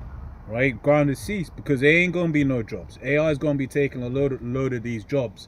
Right. Once again, if you're a junior in any particular role, it's peak for you. AI now does that job. Everyone can say as well. What even makes it worse on top of the AI, even here as well, and I know in America and some it's more rounded ways. The government's made it basically it's not even it's not sensible for a company to hire a early career grad because you still got to be trained and you need time to make mistakes, whereas it's expensive to hire you. And the band between a grad and like the low paid worker that's been 35, 36 with the basic skills isn't that much because of the fact that now there's higher national insurance as well, the minimum wage is going up. So companies don't have no incentive to hire young people. Like that's it. That's it. Yeah, that's why you got something. There's a term, doom spending, right? Where basically, sounds like a plan, huh? It's basically these young folks have been like, well, I'm never gonna own a house. I can't afford a car. I can't afford a family. I can't afford a wedding. Why am I saving? Why am I saving? I'll just spend. I'll just they'll go full Epicurean. I think they'll say they'll get in credit cards, they'll get maxing out credit, whatever, because they're like, well, I ain't gonna pay it back, ain't gonna because there's no place for them in civilization really, in society. It's kind of done. People are catching on, man. People are catching on. That's it. And all that university shit, guys. Everyone's catching on that. University is a waste of time. You're just getting yourself into mad debt for no reason. With a piece of paper. But this is why they say it's a bubble, isn't it? Because the same thing that happened back in Rome. Things got out of control. Eventually things burst, and they popped, and things came crashing down on everybody. And this is what we're witnessing, because there's this point that we're yet to hit that everything just fails. Because this system can't sustain like that. Because once again, if these young folks don't save, I mean, obviously we know this place is done, right? But like, if they can't save, then who's gonna buy the houses? Even that, if they can't work, who's gonna pay the pensions for the people? Exactly. Because all the social support framework basically, because it's Japan's basically experiencing it, where it's like, I think they said like the amount of it's already been top heavy, like over 40s are the majority, and people aren't dying until they're in their 90s. So it's like all the social support is basically buckling, and then because they still the bulk of the voting base, all the anyone that's trying to address it, they're not going to get voted in because they're thinking, well, I want someone that's going to make sure I can continue getting my social support. But then it's it basically will get to the point where it's done, and then it's basically just going to. The reality is I don't know why you guys don't go. Well, actually, no. In Japan, they did actually assassinate the prime minister before. So I was like, I don't know why you guys aren't going out there and doing some kind of bad act, because I don't know. Where's your future, bro? There is no future. On top of that, it was what we were saying before, that talent's leaving Japan and working in different places. So it's like the young ones are actually leaving anyway. Because of the working conditions, be crazy. Was it 12, that's I think the generation gap between how the old one, because I think they said even before the old companies would never sack you, and you're basically getting hired. You're getting hired for life. I see that. The younger people now realizing there's no point in even staying in that role, because I think they have a term for it where you basically get put in a separate place where it's you don't really have to do any work. It's easy, But then they just hire you in that position, but you'll never go up. You'll never whatever. But it's just you'll work and be a detriment to the company forever. But then it's in reality, it's a lot of those things can't be sustained because that was during the boom, and it was post-war boom. A lot of the US is the same thing. The post-war boom is really what made the American dream, the idea of America, everyone's enraptured with, exist. before World War II, it was like the Dust Bowl, man. Them man had like the 30s where it was that was done as a country, but then the war economy basically built them up. Them having dominion over the world as well, let them get.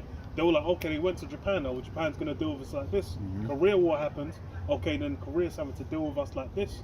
Then everything's to the benefit of America. That's it. But then you had the didn't you have the Bretton Woods Agreement. as well in 1944, was it? Yeah. Where you had the IMF. They pretty much pegged all the world currencies to the US yes, dollar. yes. And it pretty much it was what, for 1 ounce of gold it was like $35. Then you had the Nixon shock, 73. And then pretty much removed the gold standard. You know what I mean? What a So theft. that's come on, man. That's That's crazy. So this That was like I can't internet believe to that different that's about to countries. happen, It's just like, yeah, we just lost all our gold. yeah, where's the Charge gold? it. No, Yeah. no.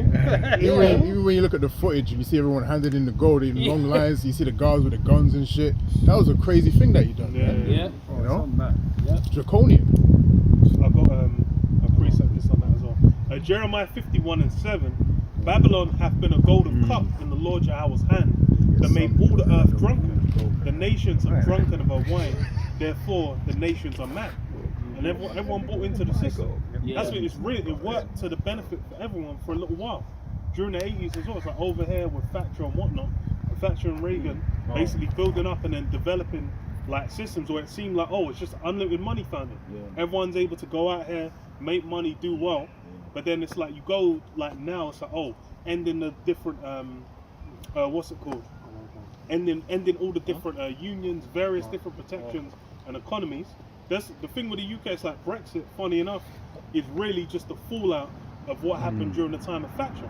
Because you're like, oh, we're going to stop production and stop this. We're going to be a service-based economy, which means London's fine, but then everywhere else is a fucking hellhole.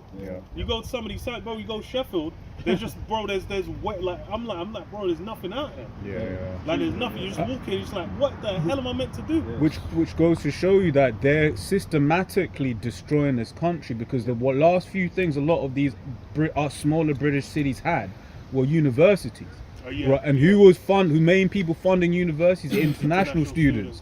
But they made a whole load of new immigration rules, which means international students, they look at these places less favorably, right? And then when you look at where most of those international students were from, they're from China, and now in that Chinese degree starting to mean something, because that's another thing Esau did to prop up his kingdom, is he made the English and American degrees mean something, but no one else's did. I remember you used to talk about it. So you can have a Ghanaian who's a top doctor in Ghana, but he comes over here, his paper don't mean anything. Bro, you gotta get naturalized if you come over here to live. And it's no straight, I'll tell you, if you didn't go to a British university, you could have done the test in English, and the lingua franca is English in Ghana, but you still got to do an English exam and pay like $2,000 to show you can speak the language. After you know more British history than the average British. That's part of the racism thing, because you know them man have lower IQ, so maybe they don't know things. But them man are smarter than you coming out. It's dumb, but it's just you know, if Esau to impose his superiority, you know, you must get my approval first. You know, same with vocab. Oh, you know, we have to get approval from these Christians and these idiots that don't know the scriptures. I've got 2 more verses on this. It's very quick in and out. Proverbs 11:1. A false balance is an abomination to the Lord Yahweh, but a just weight is his delight. This is verse 8, Jeremiah 51:8. Babylon is suddenly fallen and destroyed. How for her? Take balm for her pain, if so be she may be healed. Right? Because they want America to continue. The average person wants America to continue and grow and be better than ever. Right? But if you're a Christian, that's the wrong fucking mentality to have, man. Because you're meant to be wanting the kingdom of heaven. Right? America is not the kingdom of heaven, man. You fucking Christians are hypocrites, man. Right? You're fucking hypocrites. Because America has to be destroyed. Exactly. For the kingdom to come in, America has to be destroyed, man. Right? There should be nobody in America should be wanting America to continue. Because you're all meant to be Christians and shit, right? Nobody should be wanting that. But here is all trying to hold on to what they got in America. Oh yeah, we want to, you know, because all they want is shit for themselves. And the better America does, the better they do. Yeah. That's what it is. They don't care about the kingdom. Which that's the part of that wine. Exactly. You know, they've embraced westernization. Basically, they've embraced the so-called white man's way of life. Yeah. That's what it is. Americanization. Yeah. You know, that's why everywhere you go, oh, there's a KFC here, there's a McDonald's there. You know, there's a Wendy's here. You know, it's Americanization. And that's why now what nations are now becoming mad, because they actually realize, hold on a minute, we've been fucking inebriated. We've been intoxicated. They've woken up. I remember Elder Apostle Ramlab saying they've woken up from that drunken stupor, and now they got a badass hangover. That's it. You know, again, it's the witchcraft. It's the illusions. And, you know, the charm that, you know, America presented itself. You know, when it really is dirty and it's disgusting. But people believe in the dream. The American dream. People believe in that, man, and they want that dream to come to fruition. So they're gonna keep going along with America too. If they get what they want out of America, man. But it's over. This fucking America's over, man. That's why all the shit we've been talking about just now, man. That's why they've been talking so much about universal basic income, man. Yeah. There's a reason why there's been all these studies and these trials over the last 10 years or whatever about how to implement universal basic income, man. Because they ain't got no work for you, man. They ain't got no way to make you live how you live. There's no future. No future. Georgia Gaston. Yeah. They want to get rid of the population. Yeah. Bill Gates. They've already built up what they need to build up. Now they've got the digital age. Now they think they're a god. Omnipresent, omniscient. They got all the data and all that. They don't need you. They just to chip the certain people and keep them as slaves. That's the plan. That's what they got. The concentration camps are by the ready. Right. That's why the sword is being sharpened. That's why they're doing Jade Hell, Rex 84. That's why they're doing all these fucking urban warfare drills. They're getting ready to just put you in them guillotine, just off your head. When Trump came in, like the first thing he did was like the police force, ICE. He had that developed swiftly. Yeah, complaining about that recently as well. Yeah, I was gonna say that. A lot of the ICE in DC, they don't want them out there no more. Been locking them up at 60,000 or more, and they're just supposed to, because they're supposed to be taking them back to the border, but they're keeping them in them cages and they're living through like depraved, like positions and unclean place, sanitary places, unsanitary. They're saying that women are getting vaginal diseases as well because they're giving them the same underwears to wear, different people's underwears. It's all this fucked. Mexicans are getting it over there. Northern Kingdom, man. Didn't they say they're giving them electric gloves? Yeah, I was gonna say electric gloves. Shocking them. So what's that thing in X-Men? Not X-Men. Spider. He had. Spider. Yeah. So they're getting. That's Jacob's trouble, but it's gonna intensify. I've got something.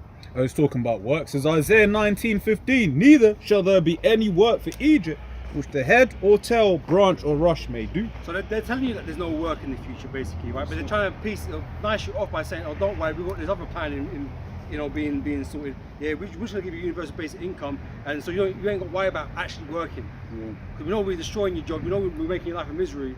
You can't earn money, but we're gonna just give you money, right? Through now this digital system that we've got going now. We can give you these digital currencies now. We can do this with it. We can do that with it. And we can make sure that you can go get your groceries, right?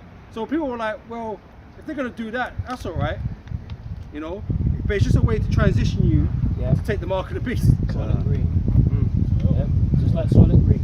That's what it is. Oh, they thought about this. They know we're suffering, but they got something in their work. No, it's just to get you to take the mark of the beast, man. Because like we just said, they don't really want you to be here. You think that they just want to give you this money for free? No, it comes at a cost. And the less humans on the earth, the better it is for them. It's less control, need to control. Even with these different social programs they set up over time, it's really allowed them to pass certain laws to establish certain baselines, and then in future. And the thing is everything on a scale. You look at where it's headed to. It's all going towards that mark. So then you think, oh, they do it. Why? Okay, why is it they establish? It's like the NHS. So why did we establish the NHS? But then it's one of those things. It can be utilized as a tool. It's something that it's like that was a big part of Brexit. They were saying, 350 mil to the NHS. Everyone's thinking, when I get my hip get fixed and whatnot after Brexit, then I ain't gonna be waiting for like 9 months. Lines got longer. Yeah. All the people that were working there, not here. All the foreign nurses and that.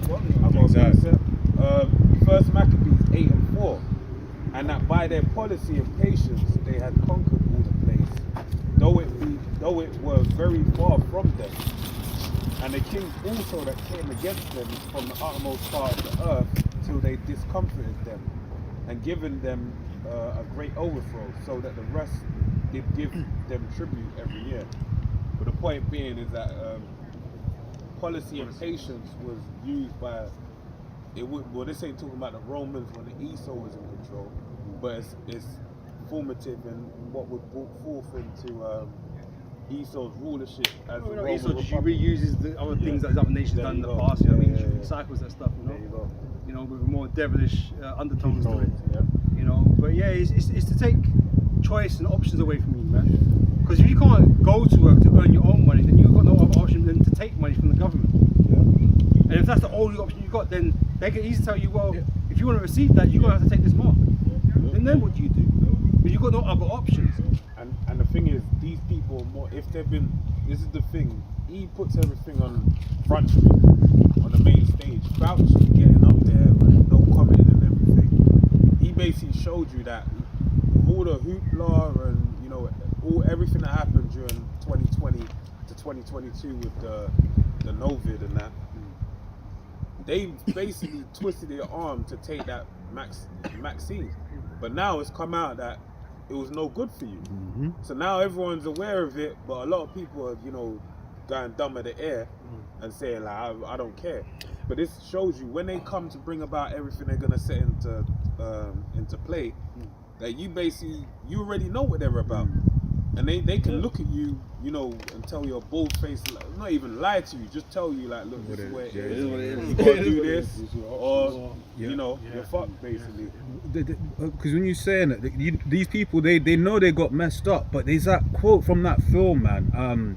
It's Andre 3000 in it, and he's basically like, when you get Revolver. Yeah, I watched that last week. I forget the quote, but it's basically like when people they don't want to admit that they've been. You know, they'll protect their best friend with all they've got, because if they admit that they've basically accepted a lie, Yeah. accept they're stupid. Yeah, exactly. And that's these people. They always move always move the goalpost. You're only stupid if you stay stupid. Yeah. You know what I'm saying? Like, you have to wise up at some point that I made a mistake. You know, because that what you guys, you know, had implanted into you, you know, during that time, man, was kind of crazy.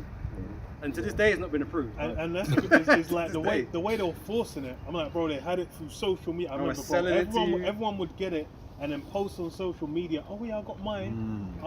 Everyone was like, you had celebrities coming out saying, "Oh, go get it." Yeah, bro, it was like the push was insane. Pizza, There's men donuts, getting sacked. free Man pizza. said, I lost my job. I was working at airport. I lost my job, and it was like 3 weeks later or something when they said, "Oh, it's no longer mandatory." Then he got paid. But then imagine how many people that would have just folded and taken it, not knowing in a few weeks they could have got the fattest paycheck of their life. And where is that disease now? Bro, it's I know people are still getting diagnosed with it. I'm not saying I'm not ignorant to that, but I'm just saying, like, is it a crisis? No, it's not. They Did got everybody downgraded back to take a the flu. fee? No, they didn't. Was it necessary? Not really. And it's funny because people still get the flu one Every yearly, but then that's not joining the same thing. It's not even being recommended like that. No. Then it's The really vid feeling like, just what the disappeared. fuck? And I'm like, bro, flu's already like. I was like, bro, it's like, if I get the flu, is it really that bad? Unless you're like up in age or whatever.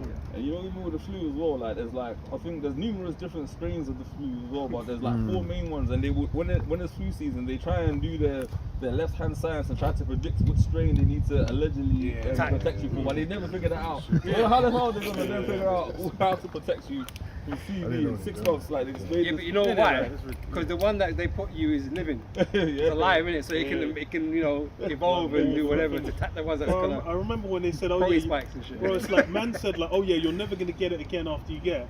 Then it was like 2 weeks later, it was like, "Oh yeah, man said man can get it. Oh, actually, you can get it again." It doesn't make you So, immune. actually, yeah, it just makes makes it so you can fight. But I was like, bro, the way they're flipping Yeah, and that folding lies, into man. pretzel shapes. You know, and you got Boris talking shit to us. I'm like, bro, shut up, man. Man's having a party after House of Lords. Well, it was blank checks for these pharmaceutical companies. Yeah. It was blank checks, so of course they were like, look, man, we've got them on a roll. Might as well, new strain, and they started giving them what, Omicron. I swear that's a transformer. Man. Oh, man. You got the Optimus Prime? I've got a quick one. This is Esau's quick got reason. to go. Psalms 55 and 21. The words of his mouth were smoother than butter, but war was in his heart. His words were softer than oil, yet were they drawn sore. Yeah, Esau is not our protector, man. He ain't trying to help you. He ain't trying to do any of that, man. He's just trying to deceive you, man. That's it. You know, so he can destroy you. That's it. He's had that same MO from forever as well. Yeah. Because all these nations, really, you go back in history, as Esau dealt with, bro, who's the nation where Esau went to them and he dealt with them nicely and kindly and was nothing but a benefit to them. Even his own people, he ain't dealing with like the that. selflessness of it. Yeah. Esau ever been selfless? No.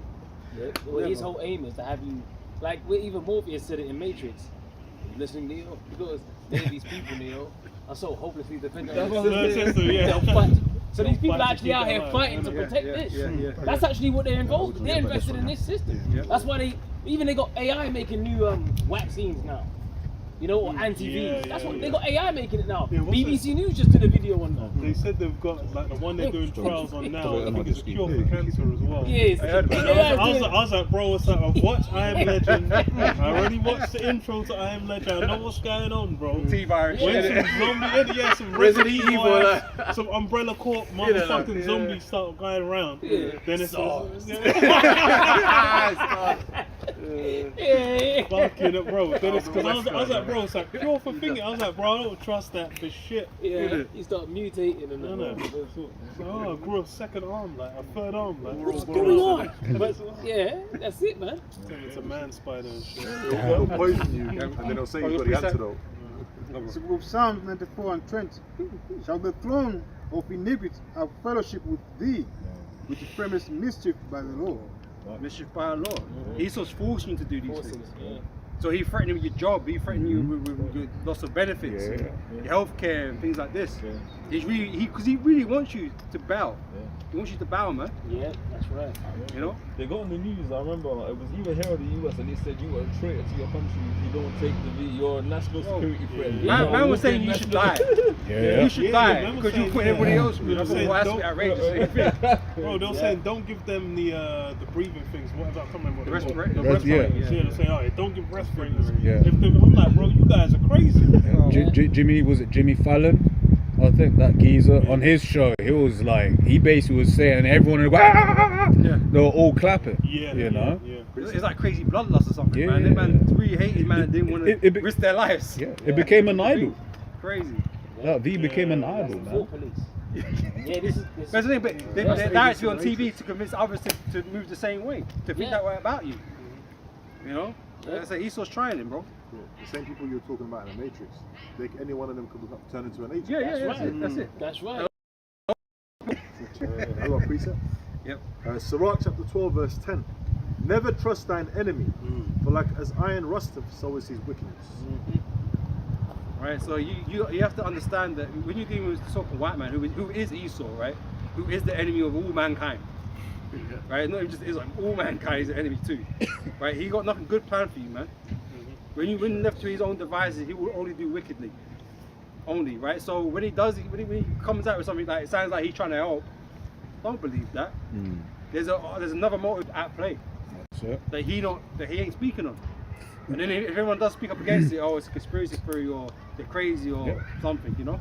It's a Quran. I thought he was going to say so. Oh, I got a precept. Luke chapter 12 verse 51.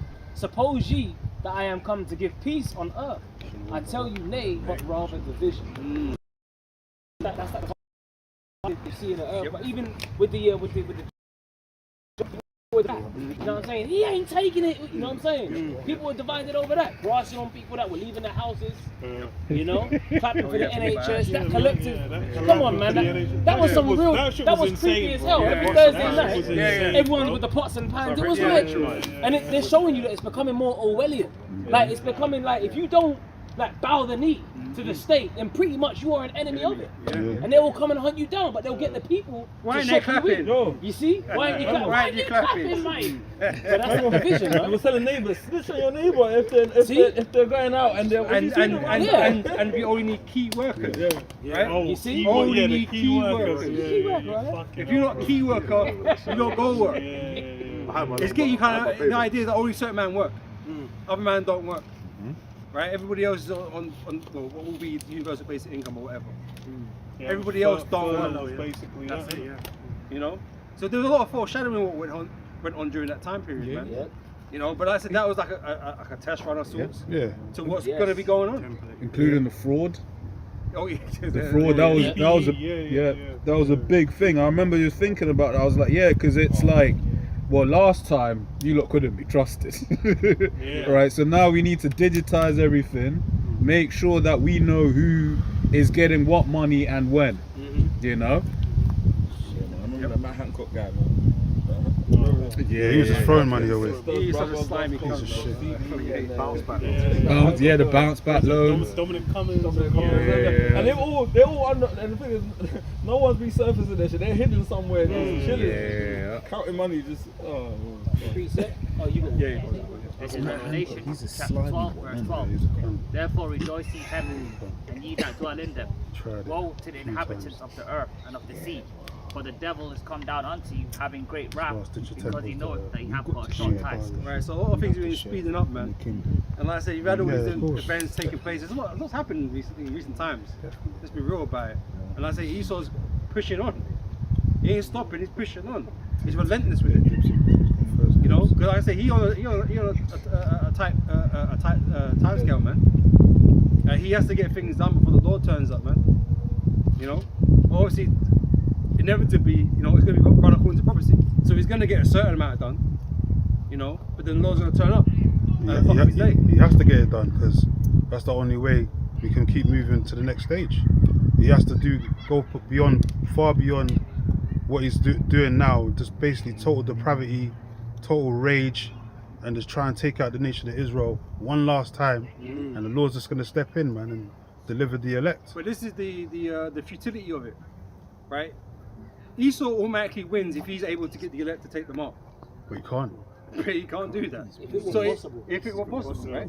So he can get bloody, you know, he can get 6 billion people chipped. Boris and his brother are definitely That ain't gonna no be in my win. plantation. That's not the condition of the win. I hate them two motherfuckers. You can't, you ain't gonna win just because you got bare man chipped, right? Because the elect are going to be saved, they're going to be delivered, man. They'll be kept away from your evil hands, right? So therefore, you're gonna lose. Yep. You're always gonna lose. You lose. Yep. Good day, sir. Oh shit. Was it Charlie Willy Wonka? Chocolate? You lose. Yeah. Good day, sir. Yep. Now this is Job chapter 5 verse 11. To set up on high those that be low, that those which mourn may be exalted to safety. He disappointeth the devices of the crafty, so that their hands cannot perform their enterprise. Yeah, and that's on their $1 bill. Nuevus Coeptus, Novus Order Seclorium, announcing the birth of our enterprise, new order, new secular order, or new order of the ages. That's what they wanted to accomplish since, like brother was saying, since 1776 May 1st, this is what they wanted. This is what the whole, them coming over to the New World was all about, them accomplishing the New World Order. The Mazzini letters and all that, the 3 World Wars. This is all pre-planned, man. Because they basically mimic the Heavenly Father on the left-hand side. They think they can do what the Heavenly Father do and rewrite history, but in their false image, and that's why they want to merge man with machine, because they think they can, you know, do what the Heavenly Father They're being did. led by the Heavenly Father. Yeah. On the left-hand side. That's what it is, and they're jealous. They're being led, so it's not like they're doing anything that the Most High not expecting. You know what I'm saying? know? The So Most all High that- has got yeah. them doing what He wants them to Exactly. do, to lead them to where He wants them to be. To fulfill His will. That's right. And they've been trying to get that blessing this whole time. Yeah, they can't get Babylonian it. captivity, they were there. You know, Haman, he was there. They were Yeah. always there trying to put our downfall, man. One way or another. Antiochus, Yeah. you know, 70 AD, all of that. But the game's fixed. Yeah, it's The game game's fixed. fixed. It's always rigged. It's rigged. You ain't meant to win. It's rigged. That's it. Establish his bounds. That's it. It says Israel shall do valiantly, right? That's right. So we was always gonna win anyway. Yep. I remember years ago, Scott, and he was like, the house always wins, and this is the Most High's house. Exactly right. That's it. That's it. That's it. Yeah, man, it's rigged. So there's nothing you can do about that. You know, but this is why you're deemed as a fool, because you think you can somehow defeat these odds that were never in your favour ever. Yeah, that's funny, you know. Like, he said the house always wins, and then odds are never in his favour. So he's was basically like a gambler, trying everything. Bear spin. I'm gonna do this. Yep. And Lands on Israel every time. Yeah. Well, it's like Doctor Strange, isn't it? When you're trying to find out a different outcome to stop Thanos from winning the war. I do it, yeah. I wouldn't even say it lands on Israel all the time, because he's been getting fucked up, innit? Yeah, He's yeah. hitting. He's getting intoxicated by it. he's You hitting. know, he's getting intoxicated. Yeah. And then all of a sudden, Bigger. He's like, yeah, man. I got this. I got that. I got my he's chip. hitting right now. Market is Yeah. and then it just He's gets loving so. that. Yeah, that last bet, that last, Then that last all in. yeah, that last bet all in. That last That's all it. in, man. It's gonna It's break over. it. Back to zero, bro. What does You got the hit scripture when the say? Thanos. We shall make a speedy Anyone riddance. know all that. You know what I mean? And Satan throwing us lightning. You know what I mean? It's like, this is You're like, gonna lose everything, man. it's gonna be one day. Yeah, it says That's that. a dude that's banked everything up. Yeah. In 1 hour up, in 1 hour he's gonna That's lose it, everything. yeah.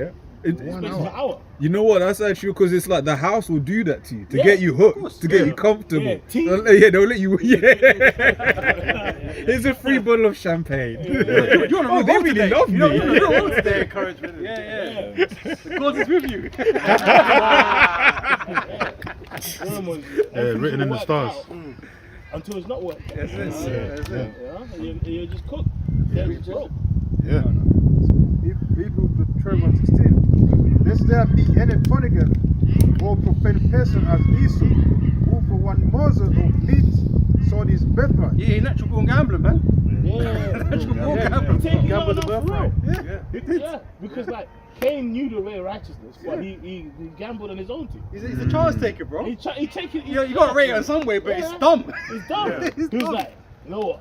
I mean, even though we was told what to do, Yeah, I'm gonna do that this. way. Yeah. And that bet didn't cash. Didn't cash, They didn't cash in at all, bro. Even The Esau. man got mad about it. Like, what the hell? Even Esau. Well, this birthright, Yeah. it ain't ID. Yeah, He was gambling. found the real value. And then he gambled wrong. Yeah. Dark. Man didn't care to look into the value of it, and he saw the real value, and he was like, oh, Yeah. that's the thing. Like that's what it is. That's why even like you know when you get them jakes in Africa like spying a little pile of gold, and all of a sudden you got Edomites over there in that country, like oh, like, yeah. and they think it's just a wasteland, and then they find out it's got wealth, and it's like oh, actually, And like, we're bringing democracy as well. Like, and like it's spiritual, like in terms of Jacob had really like inside information, which is really the spirit. He's like, man, that birthright, That's the one I want. That's what I'm I getting need. that. Yeah, You know what I mean? Like, That's worth something. yeah. And guess so I was what? like, where the meat at, man? Where the meat at? And guess what? When the Lord comes, comes with his chariots and angels, establishes the kingdom. That's when that bet is cashed in. But really, the Lord had set it up from the beginning. It's a rigged game. It's a rigged game. The vision's for an appointed time. Yeah, it's a rigged game. And the Lord deals with that because he did it with Job. Yeah. Wages. Yeah, You know? yeah. Well, that's even the vision's the key thing. 'Cause that's really with Hollywood what Esau's trying to manipulate. It's his vision. He's got independence. So he's got his little movies where he gets a W, or he's trying to manifest it. Yeah. But then the reality of it is the true vision is really only for the elect. So, and even what I always say is like it's not even a vision; it's an imagination.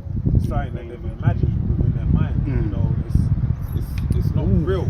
You know, a vision is something that's actually, is set in stone. This is a figment of your imagination. You see, it's like you could sit there and say, think of Pokemon. I ain't seen no Pokemon. You're just taking a squirrel and then, let me do this or let me do that. It's not real. Right? You ain't played Pokemon Go up. I got a quick precept.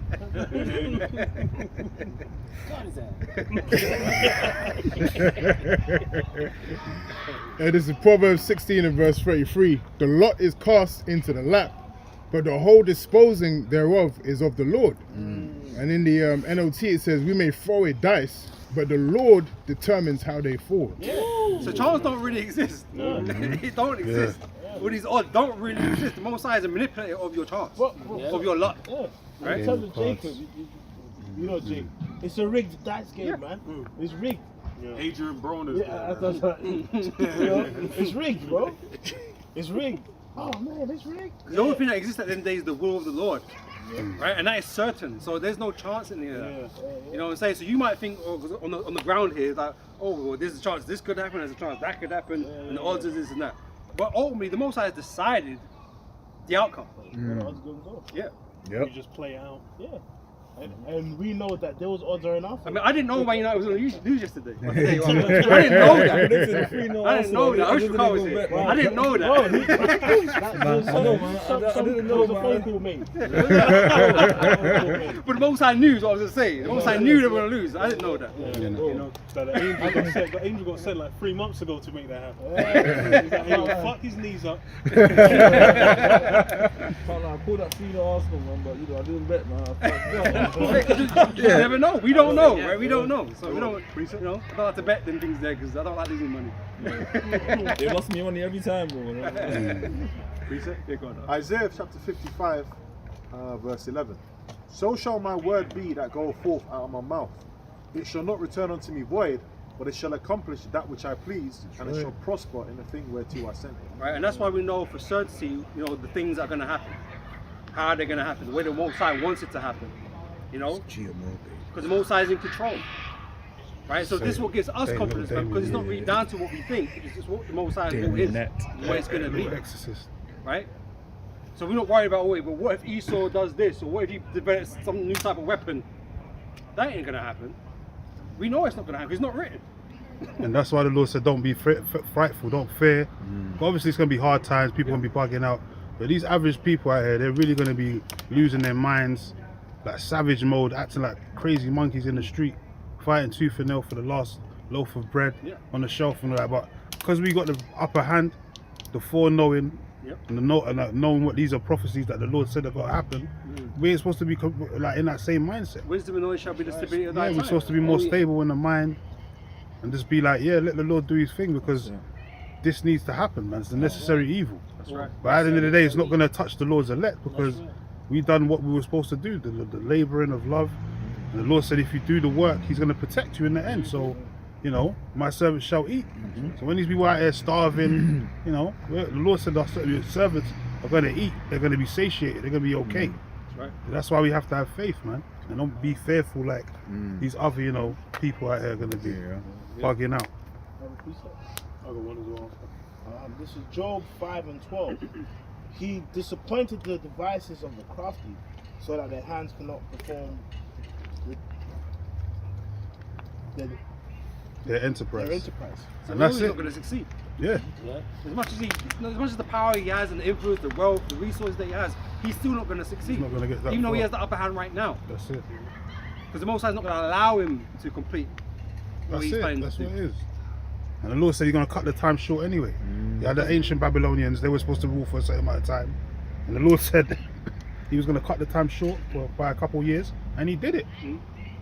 You know? It was even in the book of Malachi when he said, the Edomite said, "Oh, we're going to rebuild," and the Lord said, "Yeah, you're you going should to rebuild. But I'll I'll throw throw that you down." Yeah. So you're going to get all the way to this point and fail.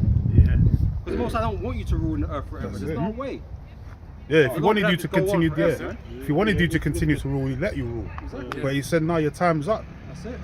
My people are going to rule now, and we're going to rule forever." Well, he has on the back of the top of the pyramid, what a new Yeah. Our Favored enterprise is crowned with success. Yeah. But the Lord said, look, what did he say in Job? I ain't favoring shit. I ain't favoring shit. So that's that's his You better talk to imagination. his daddy again. Satan, you know. Yeah, that's it. Satan ain't, You know? Yeah, in Psalms 2 it says there's got a faith. God, there you go. Took the words out of my mouth. Psalms 2:1. Why do the heathen rage and the people imagine a vain thing? Hey, vanity. Because it's futile, man. It's like you're trying to do everything in your power to stay in power, but the Lord's already put you on a time clock where your shit, as soon as that hour comes, you're done. That's why the Lord said there's an hour and a day and a time. He's just going to pull the plug on you, man. And then when 1 hour, he's going to send them nukes. No matter what Trump does, he's not going to be able to avoid World War III. And, And everything he's doing right now, everything he's doing right now is just leading him more and more deeper down that rabbit hole, where he has to. They're gonna be in World War III because he's saying he wants peace, but then he's declaring to bring ground troops and all that. That's not peace. That's increasing the war. The Lord even say you're gonna take that in an hour. 1 hour. You know, you're gonna be in power during that moment in time, but the hour's gonna come, and in that hour, you ain't got no power no more. That's it. Yeah. Speedy riddance, man. It's just like what happened to Babylon, man. Yeah. When the writing came on the wall, within that same thing, you're gone. Yep. So That's it. the Lord's nothing to be played around with, man. That's it. You know? Yeah. Once you're out, get out. Get out, man. You know, that's it. I got one. Daniel 2:45. For so much as thou sawest the stone was cut out of the mountain without hands, and then break in pieces the iron, the brass, the clay, the silver, and the gold, the great Most High hath made known to the king what shall come to pass hereafter. So this represents that there's no more rulership of the heathen. That's it. The heathen had their time and had their dominions and the rulerships and that, but now that's all done now. Toast. That's why scripture say that the kingdom shall not be left to other people. It's not going to be left to the nations. This kingdom that's going to be set up is going to be an everlasting kingdom being ruled by Yahushua and the Israelites, man. His people. Yeah, because in the start of that verse there, it says in the time of these kings, the Lord's going to set up his kingdom on earth. His people, you know. Is it? It says, and the dream is certain, and the interpretation thereof sure. Certain. Yeah? You know what that means? 100%. Yeah. You know? No gray areas, no vague, no vagueness. Yeah. Right? And that was it in a dream. Yeah. It was That's what in a said, dream, and it was certain. And the interpretation was sure. That's it. Like, it wasn't a matter of, actually, no, what it meant, it really was Esau. Yeah. Really, it was, you know, the it could iron be another way, it could mean this, it could mean that. No, this is what it means. This is what's gonna happen. Right? And we're living through those errors now. Okay, we're now the clay feet, you know, clay and iron toes. You know? And this place is breaking down. Yeah. As it's supposed to. Yeah. You know? Precept. Yeah. What's next? This is Job 20:4. And knowest thou not this of old, since man was placed upon the earth, that the triumphing of the wicked is short, and the joy of the hypocrite for a moment? Though his excellency mount up to the heavens, and his head reach unto the clouds, yet he shall perish forever like his own dog. They which have seen him shall say, where is he? He shall fly away as a dream, and shall not be found. Yea, he shall be chased away as the vision of the night. The eye which also saw him shall see him no more, neither shall his place behold him. So in terms of Esau, man, like really, in the grand schemes of eternity, man, this is a really short time. Like, this is a very short period of time he's ruled. Half a millennium. You know what I mean? And it's like even when his so-called his so-called plans, because really down to the law, but when his so-called NWA agenda comes to pass to a certain point, bro, he don't even get. It's gonna be like it's not even gonna be a millisecond. Like in the scheme of like time, it's not even gonna be a second. So really, he's done. He's done. You know what I mean? Footnote in history, bro. That's it. Yeah, man. Is you finished or is you done? Like you're just done. Did you get going? Yeah. You know. So he has no hope. And then it says his place shall no longer behold him. Because guess what, bro? His land, whatever like inheritance he does have with his land, it ain't going to. You know what I mean? It's going to Judah. That's right. It's funny, man. Well, this guy's literally going to be slavery like in his own land. Oh, this is mine, man. This is freedom, it's mine. Nah. Shut up, nigga, get in the cave. No, but this is mine. This is mine. Look, if you go back.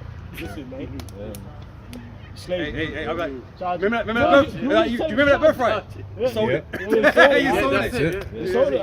It's mine now. You know the funniest thing, all of the double speak and the swerving, all of that's not gonna matter. Like, now you question the Edomite about something, and he'll just try and give you like a politician's answer around it. All of that is just gonna be. Edomite's not gonna do too much talking in the kingdom anyway. Just the basic Hebrews. Khan, other one. I ain't gonna be enough. Vocabulary. I'm gonna say no. No. Be a con machine. Otherwise, you're gonna talk to this rod. Bash their heads in. I think what they're gonna know is time. Khan. Sorry. Yeah. That's what they need to know. That's all you're saying until you're like 10, 13 years old. Like, you don't need nothing else. Khan had the one, Salak had the one. Especially these bacon at Brits. You know when they go into slavery, man, it's gonna be funny, man. Oh, mate, you can't do it. Union, mate. Union with my scepter.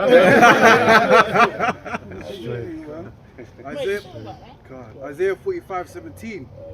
But Israel shall be saved in the Lord with an everlasting salvation. He shall not be ashamed nor confounded, world without end.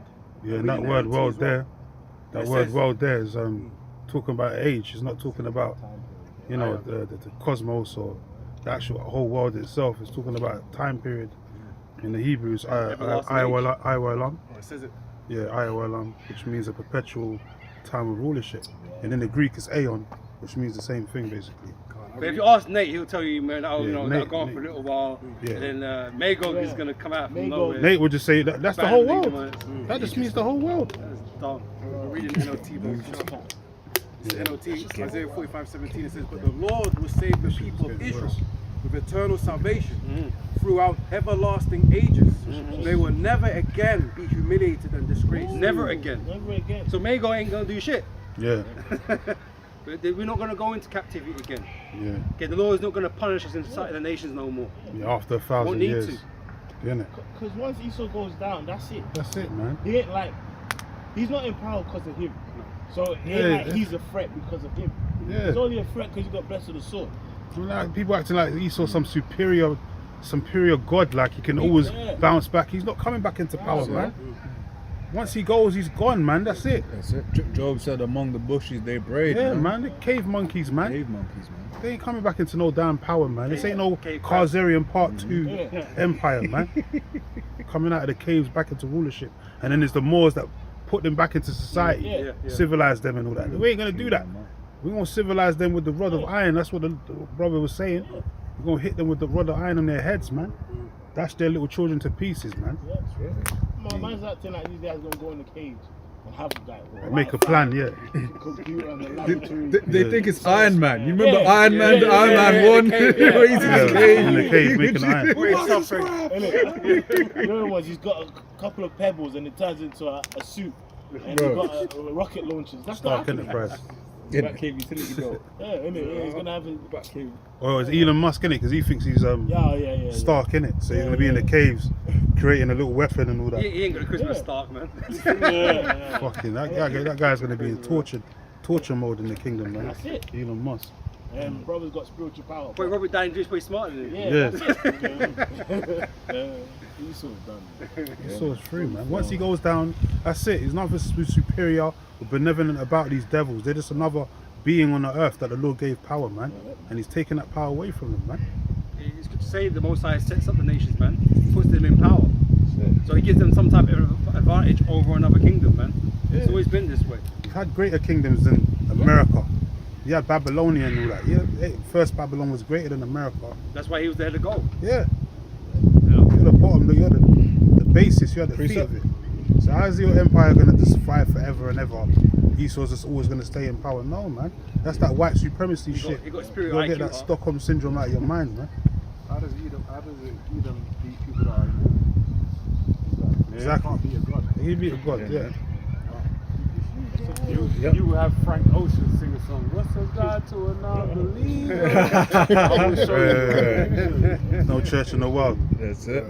This is Psalm 75 and 6. 6 says, for promotion cometh neither from the east, nor from the west, nor from the south, but the Most High is the judge. He putteth down one and setteth up another. Okay, so that's what he laid out in Daniel. He laid out, these are the kingdoms I'm going to put in place. Yeah. Right, because these, they're part of our punishment, to be honest. Yeah. Right, these other nations being put over because really it should have been us. Right, but obviously this is the Most High's plays, his movie, so this is how it's going to play. Yeah, you know them ones when you got Elamite in a position of power over you, man, and just looking at them. That's punishment, man. Yeah. That's hell. That's hell, man. We said earlier, humiliation. Yeah. Humiliating. These are humiliating things. Mm. Because as great as we are, we don't benefit from nothing. So we got people that are less than us telling us what to do. Looking down on You know? us and all. And this is why, you know, in the book, Book of Ezra and things like that, we're looking at these heathens like, these men are fucking trash. Yeah, Ezra Evil, said, wicked, how but long shall but they're this still doing endure? better than us. Yeah. And that's how we all feel, man, because we're all fucking tired of this place, That's man. it. Yeah. You know, having to deal with the same fucking bullshit over and over again for a reason when we know this place is going to be destroyed. If it wasn't for the fact that we had to, you know, the Lord's put us in a position to work for our bread and stuff like that, we wouldn't be fucking doing nothing here. You know what I mean? You go work and do this for you, so fucking file your taxes, fucking get your license, and all these things. You got to jump through so much fucking hoops just to fucking operate in this place, man. Yeah. It's fucking tiring. Verse 8 says, for in the hand of Yahweh there is a cup, and the wine is red. It is full of mixture, and he poureth out of the same. But the dregs thereof, all the wicked of the earth shall wring them out and drink them. Yep. Yeah. Slavery, man. We had to drink the dregs. Yeah. Esau, you're gonna drink them Esau dregs, fully man. thinks he deserves a happy ending, bro. Yeah. One more. And like, how is it possible after all the wickedness that you done? How do you deserve a happy ending? Hmm. You're not even the chosen of the Lord. We drank the cup. Yeah, They yeah. gave you a job, huh? English, huh? Like, come on, man. They built roads. Yeah, You're gonna build fucking roads. Pave of gold. Yep.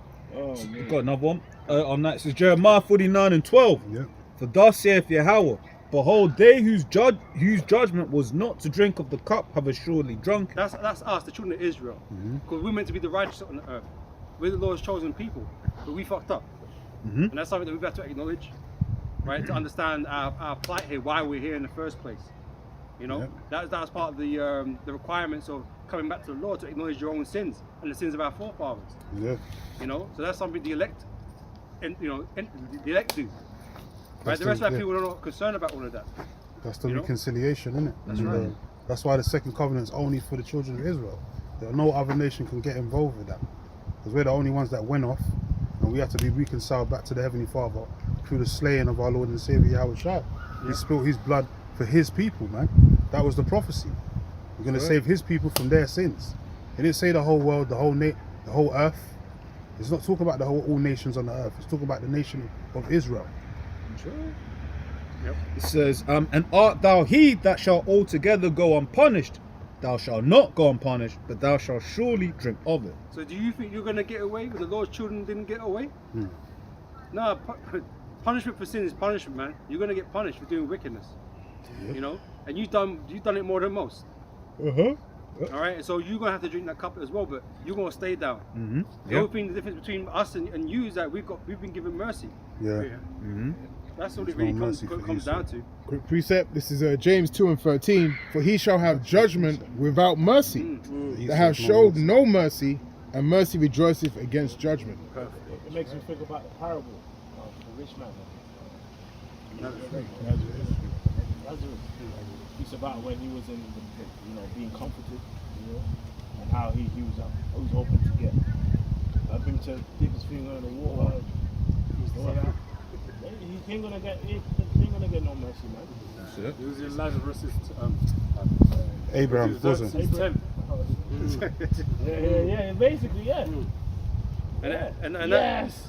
and that parable just shows you, man, in the kingdom, man, you're going to be suffering, man. And there ain't going to be no letdown. No one's going to let you have mercy on you in any way, shape or form. Right? You're going to catch it raw. The way that he's gotten used to these heathen nations revering him, that ends here. Handed to him and all that kind of bullshit. And everyone's going to fucking hate you, man. Everyone's going to hate you in the kingdom. All the nations. Scripture says he shall put his anger upon me. I'll lay my vengeance upon Esau by the hand of my people Jacob, man. So you know now that Jake, you remember that time, I think it was lockdown, remember all the riots? The protests was I remember. Yeah. No. Threw the Edomite on his back. Yeah, Carried him. you remember that Jake? That he knocked him out, Remember, there was the Edomite that got knocked out, Baconite, and then the nigga went and picked him up. And it was a picture of revolution, like, you see? Nah. I ain't with that. Nah. That don't represent me. That's like touching a pig. Fuck that. A bacon on the shoulder, button that. And that guy's probably voting reform. Yeah, exactly. The scripture says no to who you do good to. It does say that, man. You don't tell anybody. This guy's a damn fucking Edomite, bro. You know what I mean? Your enemy of your forefathers and you. And that's why it says, about the enemy, Sirach 12. Because if that guy would have, it's a serpent, man. You would have healed the viper, cobra, whatever, bruise, nurse it to health, and then it bit you, and you'd be there like, why are you biting me? It's like, I'm a snake, my friend. Like, that's what I do. Surprise, motherfucker. Precept? Yeah, go on. Isaiah chapter 14, verse 16. They that see thee shall narrowly look upon thee and consider thee, saying, is this the man that made the earth to tremble? They're gonna look at you with disdain. That's it. Right, because you really fucked up the whole place, man, and everybody suffered because of you. This whole judgment that's come down on the whole earth is because of you, a lot of it. Even though these nations have done wickedness as well and going to be judged also, but you've made everything worse in the earth for them. You've got them adopting immoral ways of living and shit that they weren't involved in before. Like I said, this has always been done doing bullshit, but Esau's made the shit worse. You know, giving them strong drink. Yeah. I got that. Yeah, we're going to finish it off. It says, that made the earth to tremble, that did shake kingdoms, that made the world as a wilderness, and destroyed the cities thereof, that opened not the house of his prisoners. That's right. Keep going on to read it. Yeah, if you want to break it down, yeah, it's fine. All the kings of the nations, even all of them, lie in glory, everyone in his own house. But thou art cast out of thy grave like an abominable branch, and as the raiment of those that are slain, thrust through with a sword, that go down to the stones of the pit as a carcass trodden under feet. Basically, Esau is never going to be renowned. Esau's going to be he's the basis of men, the lowest of the low, and all the heathen nations, they're going to see that it's going to be known, man. And then everything that veneer that the brother said, all the heathen nations look up to him, that's all going to be gone. Now they're going to know what he really is. Piece of shit. And they're going to look up to who it really is, which is Jake. That's in Isaiah the second chapter. Exactly. Funny, even now it's like you go online, it's like you'll see Elam getting corned online everywhere. Where they say, oh, these guys eat food off the floor, they do this, they do. I'm like, it's legendary. But then like that court, that's not even a fraction of what Esau's going to be getting. You have to consider it's like, and Elam's going to be corning them. Yeah, like, it's ironic. As I read this, Habakkuk 2:15, it says, woe unto him that giveth his neighbor drink, thou puttest thy bottle to him, and makest him drunken also, that thou mayest look on their nakedness. He's got man changing their genders and shit. Without Esau technology, they wouldn't have to do all that shit. You know what I mean? There might have been a dress up as, opposite sexes and shit, but they couldn't fucking change the plumbing. Well, it's not really. That's inaccurate. They can't really change the plumbing. It doesn't actually work. They can just change how it looks. It's so hard. Different level where. But there's good jokes, right? Because they'll look down on people that want to get circumcised and things like that. But you can do that. That's a good point. That's crazy, bro. That's crazy, man. And you'll have laws. Because circumcision is holy, it's righteous. But you can't do that though. They look down upon that. Make it difficult for you to do that. That's a good point. Because you know how many times, like doctors and they're trying to push this new knowledge. Really, circumcision's harmful. But let your kid grow up and say, I want to be a woman. Come. They'll choke the whole thing. They'll help and support you. Five-year-olds just doing madness, bro. They're giving them pills to block hormones. And they have laws like saying if you're under 16, you can't possibly even consensually do any sort of sexual activity, but you can change the whole organ, your internal organs from 5 years old. You can just wake up and say, yeah, you know what? I don't want my man parts. I just wanna. But he calls it progress. That's progress. Because I hate, when people say, oh, but they're backwards. It's like, nah, bro, you're the backwards. They had a Ghanaian minister on recently, and he was talking about how basically no one in he was talking about stoning people, and they put a law in place where if you get found the homo stone someone, you basically get put in trouble or something like that. What like on the freaks and. No, they basically don't want to kill homos no more. They want to. Yeah, it was a way to deter people. Yeah, no more stoning. But they're going to arrest them. They're just going to. People were saying why don't you just outlaw? Why don't you incorporate homosexuality? They said, listen, the culture of the people in that land, you can't incorporate that. And they're saying, it's back. It's like we ain't looking at. Yeah, we don't want to yeah. see two. And the funny thing is, in Africa, and I'll say Africa as a whole, two men holding hands is very normal. It's a show of like Friendship and Camaraderie. camaraderie. Like, it's not deemed gay. So that really shows you that where their minds are going. If two men can walk around holding hands and they're just friends, when you tell them that, oh, there's two men fucking each other, they're gonna grab stones. Those two men holding hands will grab stones and dash it at people. Yeah. It really shows you like it ain't a discomfort with masculinity. It's just that's off. There's something wrong with that. You know with Edomites thinking that the position of power. He was getting interviewed by a random Edomite journalist, and then he was like, "But why can't you accept this into your culture?" And he's like, "That's your culture. It's not ours." He's like, "But why can't it be your culture? Like, because Edomites got that mentality of, but what we think is right should just be normal to you. It should just white supremacy. Arrogant. And it's just nowhere. Because it has to be their culture. It can't be like. Because if we try to impose their culture onto them, like, nah, I ain't gonna do all that. Yeah, Esau's a fucking him. But Esau wants you to be like him. They do that to the Arabs. They're saying, oh, they do Sharia law and all this. Yeah. They're coming to take over. They're taking over our law. Yeah. Exactly. But anytime you try to do the opposite, they do the opposite to everyone all the time. Yeah. That's it. They force it down your throat, man. They advertise it for you. They give you TV programs. They make you swallow that pill, man. Like, hey, you know, you ain't got a choice. Force it down the throat, swallow the pill. Yeah, that is a force still. But it's true. Even with the Arabs, if they get one of them, then they use algorithms to push that so hard. Like, you got a few of them that they get to, and then they will make sure that you see it visibly, bro, because they're trying to make sure to push but these things, wouldn't that be classified as like incitement? If they're trying to push a constant algorithm just to get you mad about something, that's incitement. Incitement. Yeah, that's illegal. Aggravated, I was at my nan. She had BBC News on, and they were into obviously after the Americans left, what was it, Afghanistan. Obviously the old powers came back in power, and then it was like, it's been 5 years, and girls can't go to school. And then the guy was like, look, man, like, you basically like, is that all you caring about? Because let's be real, when America was over, they were killing the girls. They were dropping bombs on the girls and the women, and then calling them insurgents. They're hiding in schools. What was it? Iran. The first strike man did was get little girls' school, bro. Triple tap. We're trying to demoralize them, bro. Man made it a tactic. I was like, bro, it's like in reality, it's just whatever is to their benefit. They'll skew it any which way, man. I got a precept. I got one as well. First Maccabees 1:41. Okay, that's what I had as well. Moreover, King Antiochus wrote to his whole kingdom that all should be one people, and everyone should leave his laws. So all the heathen agreed according to the commandment of the king. Right, he wants you to conform to his ways, because he deems his ways better.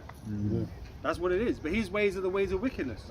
But that's the whole point with Esau, Satan. They're just trying to corrupt you, man, into doing wickedness. He just wants everyone to be gay. Just transgress the Lord. And I don't want to live in a world like that. No, bro. I don't want to live in a world like that, right?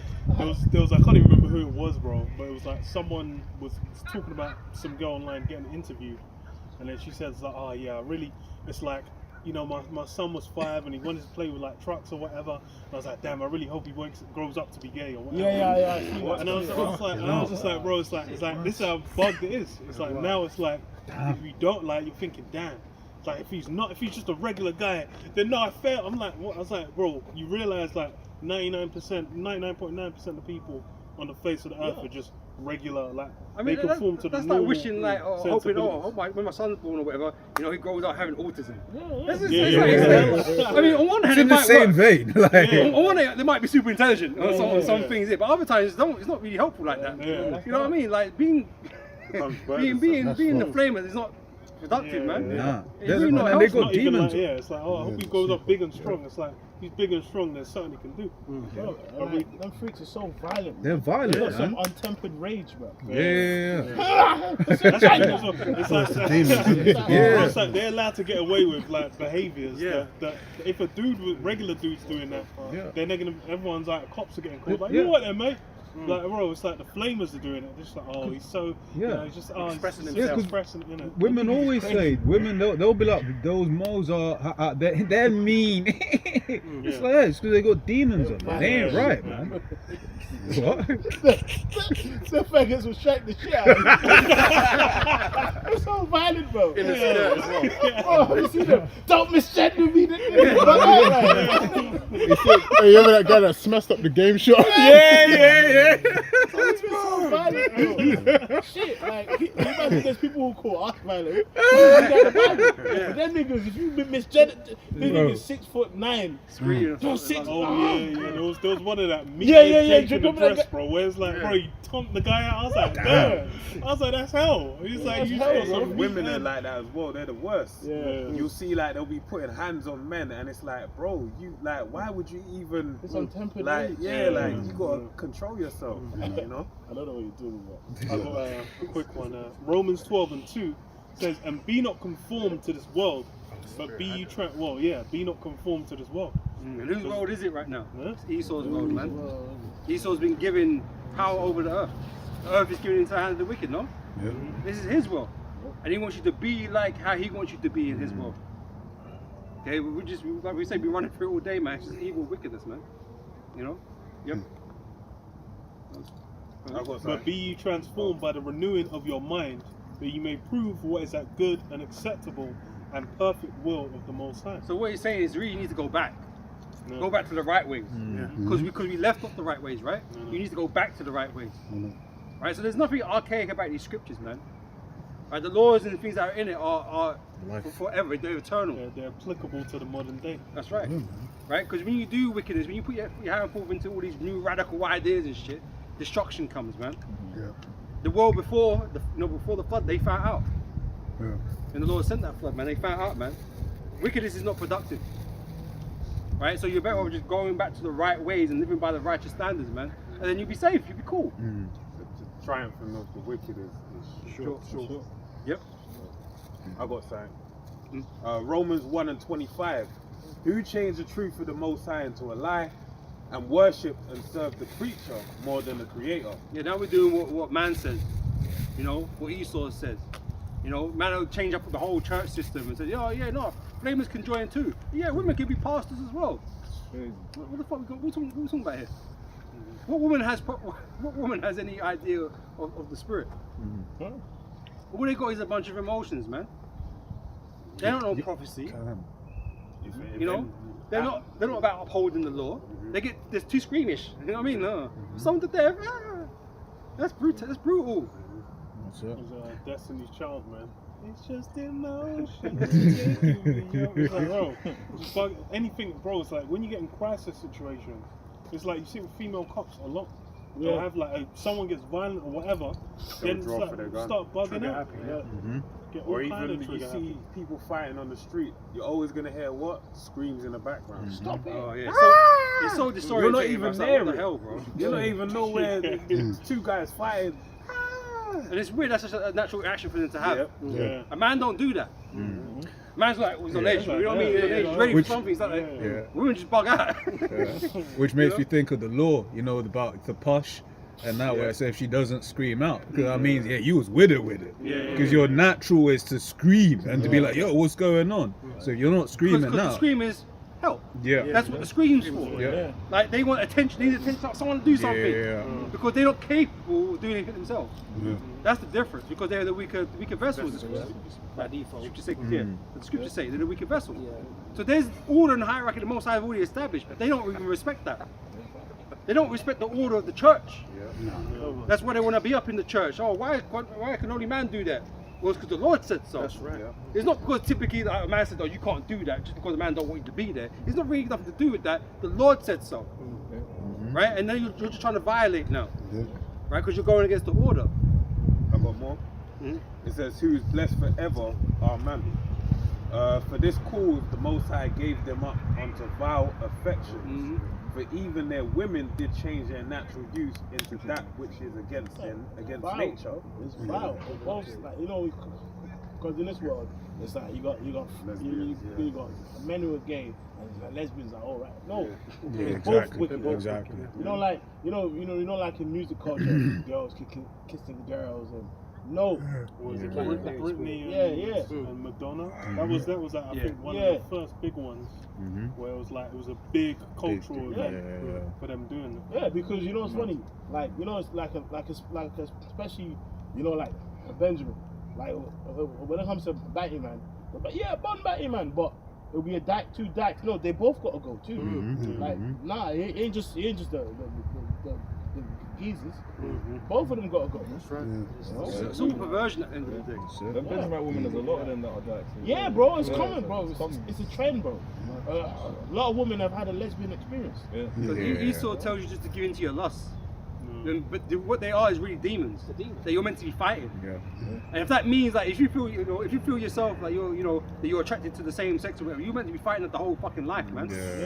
And go through your life celibate or whatever the fuck you need to do, and die on that hill, man. Die a righteous life because you didn't give in to those dark desires, man. That's just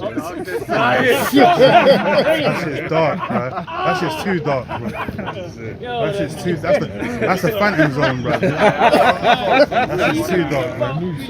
Yeah, that's the abyss, blood, man. You got that the show Sandman. It's all about demons. There's a demon called Desire. Okay. He's androgynous. He Right. walks around. His name's Desires. He's a demon of lust. But the Most High controls both sides. So he actually puts them demons on people. Yeah, he gives you up to them. So they've been given over to that vile affection. Young Pharaoh. Oh, that shit was scary, bro. that shit's nasty. Bro, he used to be more, the black man, Africa, all that shit. He's coming against the Israelites, and now he got a stripper pole. But the thing is, he's still about the black man on this because he's flipping what definitely Jake is. no, you know what I'm saying? He's meant to still represent those things, but now he's complete. That's what happens. So now he's flipping what Jake even aspired to in those circles. So Jake is going to become more like him and think that's okay. But that's what happens when you deal with all them different vain philosophies. All that Kemet Egyptology shit. It's all faggotry, man. John 8:44. Ye are of your father the devil, and the lust of your father ye will do. He was a murderer from the beginning, and abode not in the truth. Because there is no truth in him, when he speaketh a lie, he speaketh of his own, for he is a liar and the father of it. Yeah, Esau's the one that came up with that stupid Kemet and Egyptology and gave it to you niggas thinking that you got something to hold on to. And now you got an example, like even Saturn Suit and Seti, all them guys, man. Saturn Suit and Seti, the other guy that used to have the fucking the hairpiece in his head. They're all fruit bandits, man. Like Shaka Amos. Yeah, Shaka Amos. That guy been fruity, man. Shaka Anus. Shaka Anus, as the brother said. Them guys been fruity, man. That's why you can't deal with anything outside of the scriptures. You start doing freakism and start getting into that mad sexual depravity, man. Like, look what happened to Polite. Polite decided to rape his own fucking, Like, a man's already dealing with his dealing wife. With her mum, Yeah. and then you pop her daughter as well. It's sick, man. That's a nasty nigga. And I think another guy, what was it? I don't know if it's Pharaoh, but he said he used to let his children play with his rod. Nature Boy. He said, I didn't want to freaks, say man. Freaks, man. But guess what? That's Egypt, though. That's Egyptology. But let's be honest, though. They are being Egyptians. That's what happened in Egypt. That's what happened. Yeah. Like, bro, them niggas won't think about onions and leeks now has a different meaning, you know what I mean? Onions and leeks. And a leek, should I say. Yeah. Because, people think cucumbers. People think ancient like Egypt. Like a guy like Nas might drop a lick ancient. I am and all that. I am. Bro, they was up, bro. Bro, they had festivals in Egypt, where all the regal noble would go into the night and just bust nuts. They'll have a Diddy party like in and out. They used to pop crocodiles as well. Yeah, they used to pop crocodiles. Well, they got the phallic. They got the big phallic symbols. Put it crocodile surfing. They got the big phallic symbol. That's a big penis, man. They actually worship the man's penis in Egypt, man. Bro, even some historians Bro, say that's dangerous as hell anyway, Bro, right? some people- Egyptology is a serious thing. Or It's a violation. no, They probably sedated it. They make crocodile first. Slumped it. Oh, how does a I know, how do you crocodile beat a get you up? crocodile?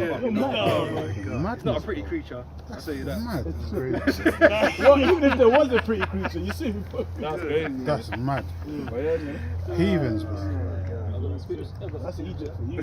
The Lord said, follow not the way of the heathen, man. That's right, that's right. When we came out of Egypt, he said, don't take that into the land. Don't come with all that heathenistic shit. Don't follow, you know. Yeah. That's why he gave us the laws, man. Yeah. A lot of the nations got them children sacrifice laws. A lot of them. Like, Yeah, Babylon, look at that. Wisdom, man. Read that. This is Leviticus chapter 18, verse 3 in the NLT. So do not act like the people in Egypt, where you used to live, or like the people of Canaan, where I'm taking you.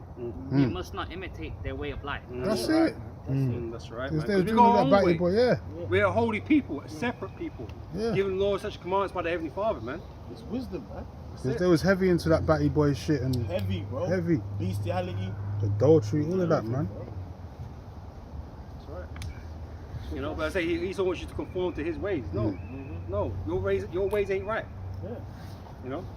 But, 2 Peter chapter 2 verse 6, and turning the cities of Sodom and Gomorrah into ashes, condemn them with an overthrow, making them an ensample unto those that after should live ungodly. yeah. It's like Esau knows the stories. No. He's supposed to be an expert, right? Yeah. Yeah. He's a rebellious spirit. Yep. So he's gonna be like, fuck it. Roll the dice. Yeah. You know what I mean? That ain't gonna happen again. I'm gonna make sure it don't happen again. Because I'm gonna build up all my technology, I'm gonna get my laser weapons, and I'm still gonna beef it out with the Lord. Fuck it. Because you're an idiot. The same things that happened to you as happened to Sodom and Gomorrah, man. People don't follow examples, man. No. It's hard to hear it, man. Even you know what's interesting? You know Pompeii. Yeah. They found like Remains in there. graffiti, on the wall Yeah. that said Sodom and Gomorrah. Oh yeah. And it's actually in the histories, and basically it was they speculated that it was written by a Christian, which is Jake community that used to live there. So when that judgment happened, they knew that was because of the wickedness they were doing. Yeah. You know, so it's actually written, inscribed that this was Sodom and Gomorrah, because they were doing the same shit back then. Like Pompeii is known to have like hella symbols of rods around the city. Animals and shit like that. But even in the history, it says that some people got kissed, like, and you know, like when you get melted with lava and you get like, some people just got melted and crystallized. Even remember on that there was information. They found the so-called skeletons where the brain turned to glass. Yeah. Actually the pineal definitely got melted. Everything was melted, bro. That's beautiful. So it just shows you, man. That's beautiful. So if that's what happened to Sodom, Pompeii, then Babylon is cooked. Yeah, That's why America's the done. whole land mass, bro. America's There ain't gonna be no city for 5 cities. Yeah. No, the whole land gotta go. That's right. Yeah. And delivered just Lot, vexed with the filthy conversation of the wicked, That's enough. for that righteous man dwelling among Yeah, them. vexed with a filthy conversation. Remember, they tried to deal with the angels. And they say like, look man, because you ain't bring them out, we're gonna do to you and worse. Yeah, and that's just like Canary Wharf as And then they got smitten with blindness, and it was like, look man, I'm trying to find this door. How you blind and horny? What the fuck? Demons, bro. The thing is, Lot actually tried to offer up his daughter. The man lets you know, because all you feminists out there, you gonna have a problem with that. Yeah, that's a good point. Yeah. Lot actually offered up his daughters, because guess what? Them men were guests. He had to protect them. You know what I mean? So Lot said, look man, just my daughters. He was like, no, where are those men? They were after the men. That's how burned in them dark desires. Bro, They were. wanna know them. I think the scripture says men from every quarter. Every quarter. Old They and are. young. Well, like you see in the Pride March. Yeah. Yeah. You got the rainbow flags, you got the Yeah. kids, the piggyback and everything. Every old and young. Old and young. Got smitten with blindness, bro. man. They were still on. Yeah, you just need to We ain't never seen no man like Yeah, that. And then This little guy off, man. But everyone, like, that's fucking crazy. Yeah. The majesty of the Lord entered into Sodom and Gomorrah and they got hard. But just on that note, right? Because obviously, like you mentioned, yeah, the women, the feminists out there are gonna get upset about that whole situation that occurred, right? But imagine this, right? If he didn't do that, they said they were gonna come in and do worse anyway. But if he could have appeased them any type of way, that's what he tried to do, right? Logically, it's wise. Yeah. You know, logically, because otherwise everyone was gonna get done in and dead and all that kind of stuff. So, you know, you see how you want to see it, but that was probably the best we could have done at that time. To be honest. Like, they pressed upon the house. It was intent. You talk about dark intent. They was, bro, they had. That's the thing I'm looking to just. Guess what? And as well, that scripture where it says, corporate and then just kind of mix them. Because like Abraham prayed for the Yeah, he started. It wasn't saying that he prayed for them to repent. No, he was praying for his family member that was dead. That's why the numbers keep going down. Yeah. 50. Because who was he? What was in his mind? Because he knew there was no righteous men in that city. He knew that wasn't the case. But he knew Lot was there. It's like, my cousin's there, bro. You know what I mean? Nephew's like it. You know? So it's like, I want him to be saved. So man was like, yeah, but there's one in the city or whatever.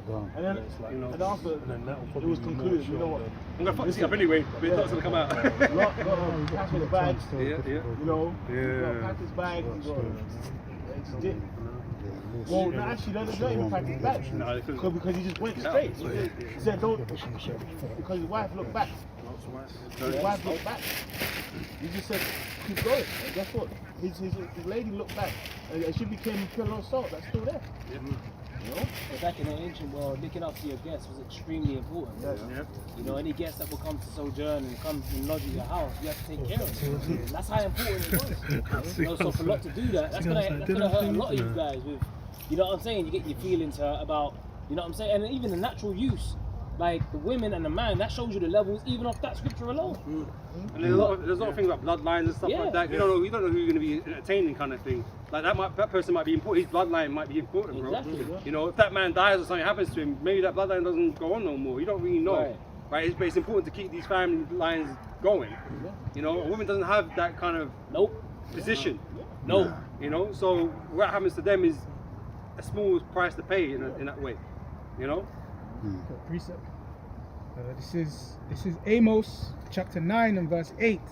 Behold, the eyes of the Lord power are upon the sinful kingdom, and I will destroy it from off the face of the earth, saving that I will not utterly destroy the house of Jacob, saith the Lord. Yeah, you break it, bro. Yeah, so but that sinful kingdom today being America, man. You know, Babylon, you know, that place of confusion where we're seeing all the same wicked acts as Sodom and Gomorrah, Babylon, you know, all these ancient kingdoms is happening today. So the Lord's gonna bring that judgment, but even worse this time. Oh, that's what's coming. You know what I'm saying? Like in America as well, like when we read about all of these ancient kingdoms, they all got destroyed for their wickedness. But like America carries the spirit of all of them. So like they're gonna get such a big destruction that it's This is the thing, if you start asking America now, like, does America really more represents Sodom and Gomorrah, or does it represent like the kingdom of heaven type thing, or like a proper nation? They'll lie to themselves, but you can only come to one conclusion. It more resembles Sodom and Gomorrah than anything else. In Vegas, they got, got in Vegas, bro. They got Sin Cities, but they got certain sections of Vegas where you can go see a Sphinx. You got a replica of the tower, the Eiffel Tower. You got like you got everything in there, like everything. It's like their man are begging for destruction. You know what I mean? And you know what's spiritual? Like if you look at like Babylon's map and you name the town, a lot of ancient kingdom's names is in like named after certain cities. So there's a place in like America, I believe it's in Texas called Boswell. Memphis as well, I think is called. Memphis, Egypt. Egypt, as well. Egypt, that's Egypt, yeah, Memphis. Cairo, even what's it called Assyria. There's actually a place, I believe it's, where's it? I think it's in Philadelphia. You know the little townships or roads or Canaan. Yeah, so that's spiritual because Babylon has great confusion. And not anybody can name a road, or name a city. Yeah. Not anybody could just do that. It might have been just like a common thing and that, but we know how Esau just changes names for any people down fucking time. So if a name is if a road or a place is named something, it's named because someone has some sort of influence or power over that place. You know? So it shows you them men are all juiced into the dark arts, man, and them ancient histories and shit. You know? Because they represent all those ancient ways. You know? What precept? This is Proverbs 15:3. The eyes of the Lord, Yahweh Ba'ashim Yahweh Shai, are in every place, beholding the evil and the good. Yeah, which is angels. You know? They shine 1,000 times brighter than the sun. So it don't matter if you're in your secret dens and councils, you know, doing shit. Yo, your Lord sees everything, man. So that's why they're afraid. They know when the Lord comes back, they ain't making it. They know they ain't making it. That's why they're getting ready. You know, they're doing their bunkers. This cage. They know. You know what I mean? It's sort of like a dude at school that's been bad all day, and he knows when his dad comes through the door, it's dark. That's what Esau knows. He knows he's gonna get his fucking arse whooped. He's just waiting to the father, you know what I mean, of spirits. He sends his son to come and, you know what I mean. Man's behaving like he's the last day on earth, man. Yeah, basically. Wisdom of Solomon chapter 2. You know, that's that YOLO spirit. Yeah. You know, let us crown ourselves with rosebuds. You know what I mean? Until they be withered. You know? Costly wine. How long is this? Bad mentality is had, by the way. Yep. I got one. Isaiah chapter 5 verse 20. Woe unto them that call evil good, and good evil, that put darkness for light and light for darkness, that put bitter for sweet and sweet for bitter. So here it is, they'll support America and their endeavors and that, but they'll criticize the men of the Lord on the highways and byways. Trying to tell them, trying to teach them the truth. Just trying to show you how things are supposed to be. Right? How things are not meant to be. You know, but you want to rather come up against us and say we're the devil, then acknowledge that America's the fucking devil. You know, Esau the devil. Yeah. The mother of harlots and abominations in the earth. Oh no, it's not us. It's somebody else, some Arab nation or some shit. Whatever, man. And it's funny. It's like they actually can't escape that fact that you're the most influential nation on the earth, and in every time period it's been, bro. No one cares about Pakistan, bro. Like, no one's influenced by Pakistan, bro. Like, you're influenced by America. Yeah. You know what I mean? They got Bollywood. Bollywood. Oh, in Nollywood. Yeah, that's it. Everyone's Black influenced. British, bro. Black British.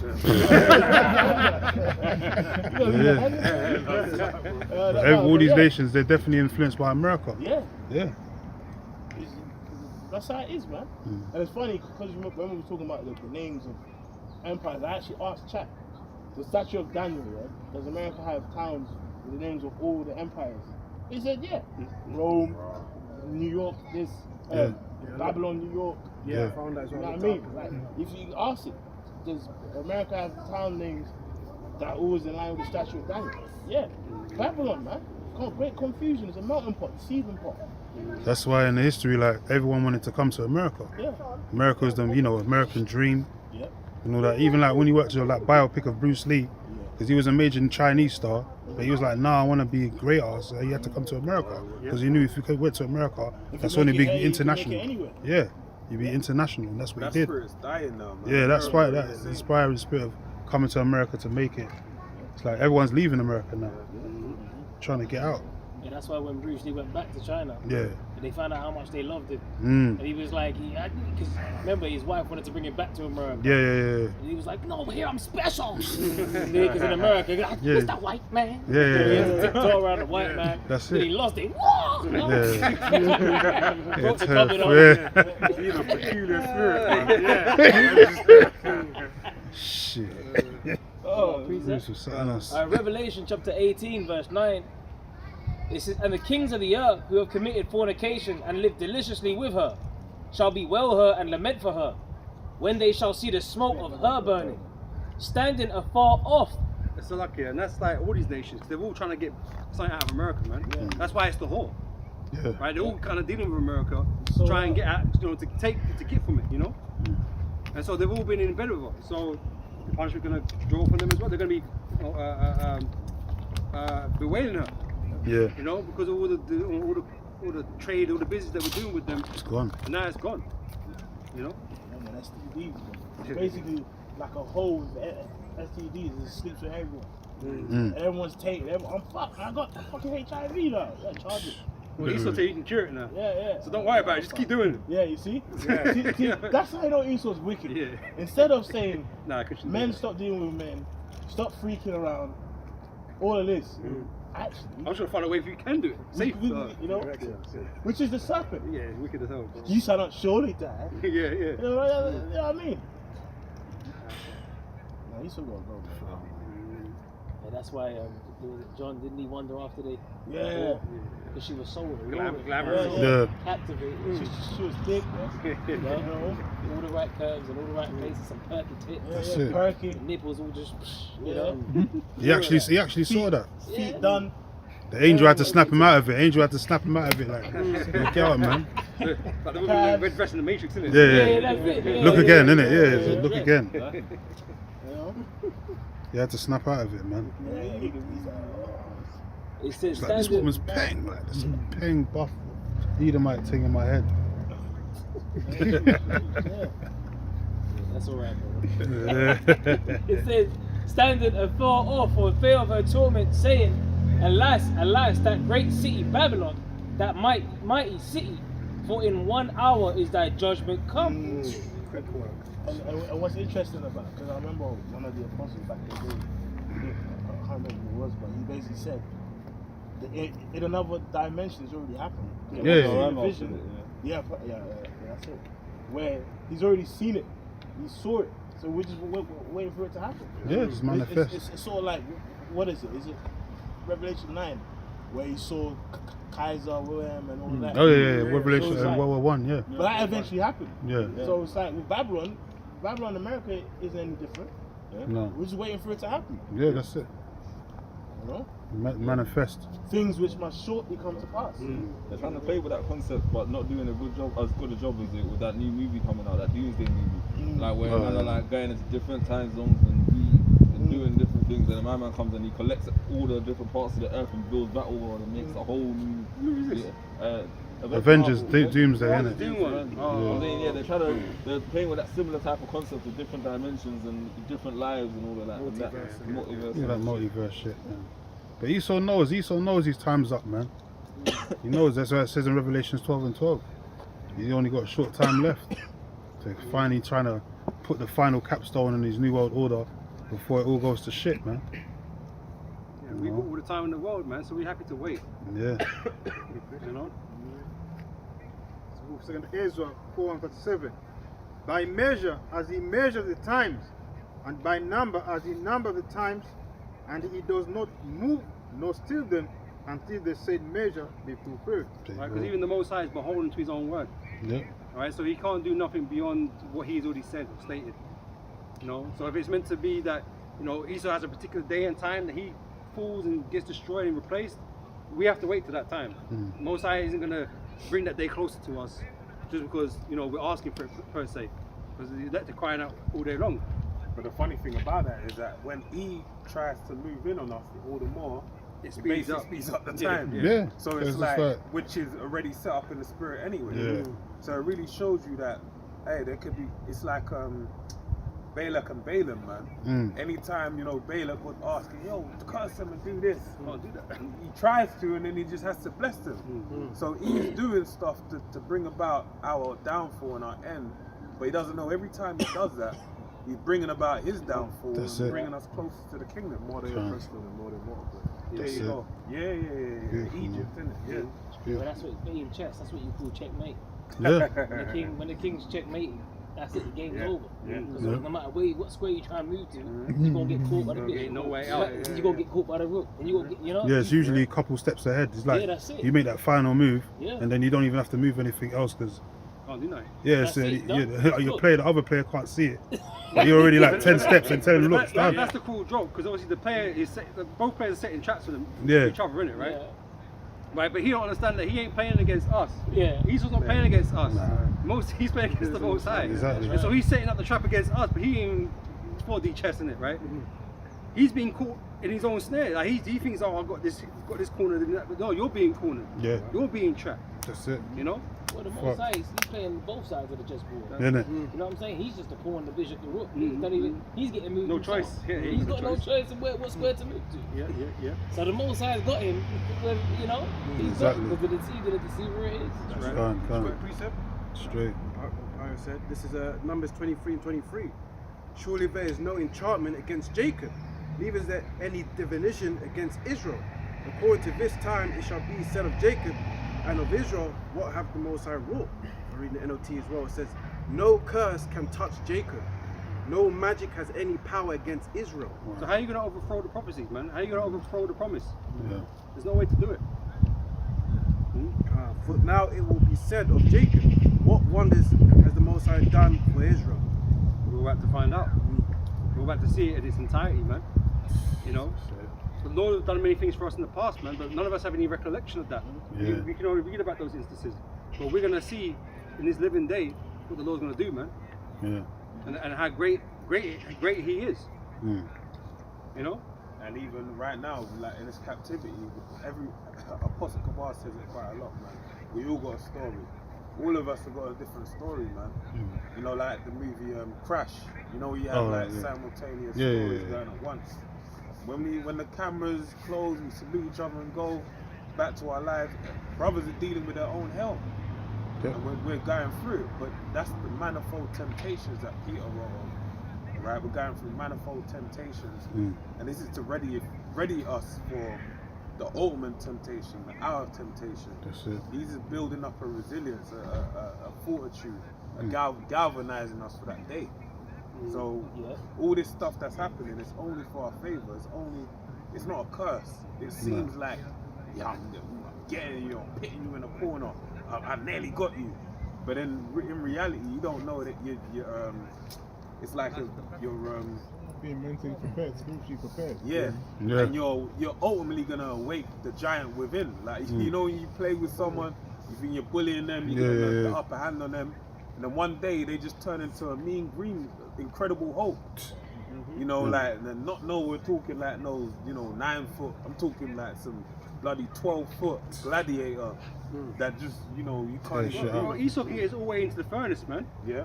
He can get us all the way into the furnace, man. But Most High is with you, man. He's with you. Yeah. And he's gonna deny him. You know, even in death. Yes, We're gonna be the first that die in Howard Shire. They're coming back, man. There's no victory over us, man. That's it. There is none because No Howard Shire already got condemnation. the victory. Yeah. It's done. It's done. Done deal. You know. Sirach 2:1. My son, if thou come to serve the Lord, prepare thyself for temptation. Set thy heart aright and constantly endure, and make not haste in time of trouble.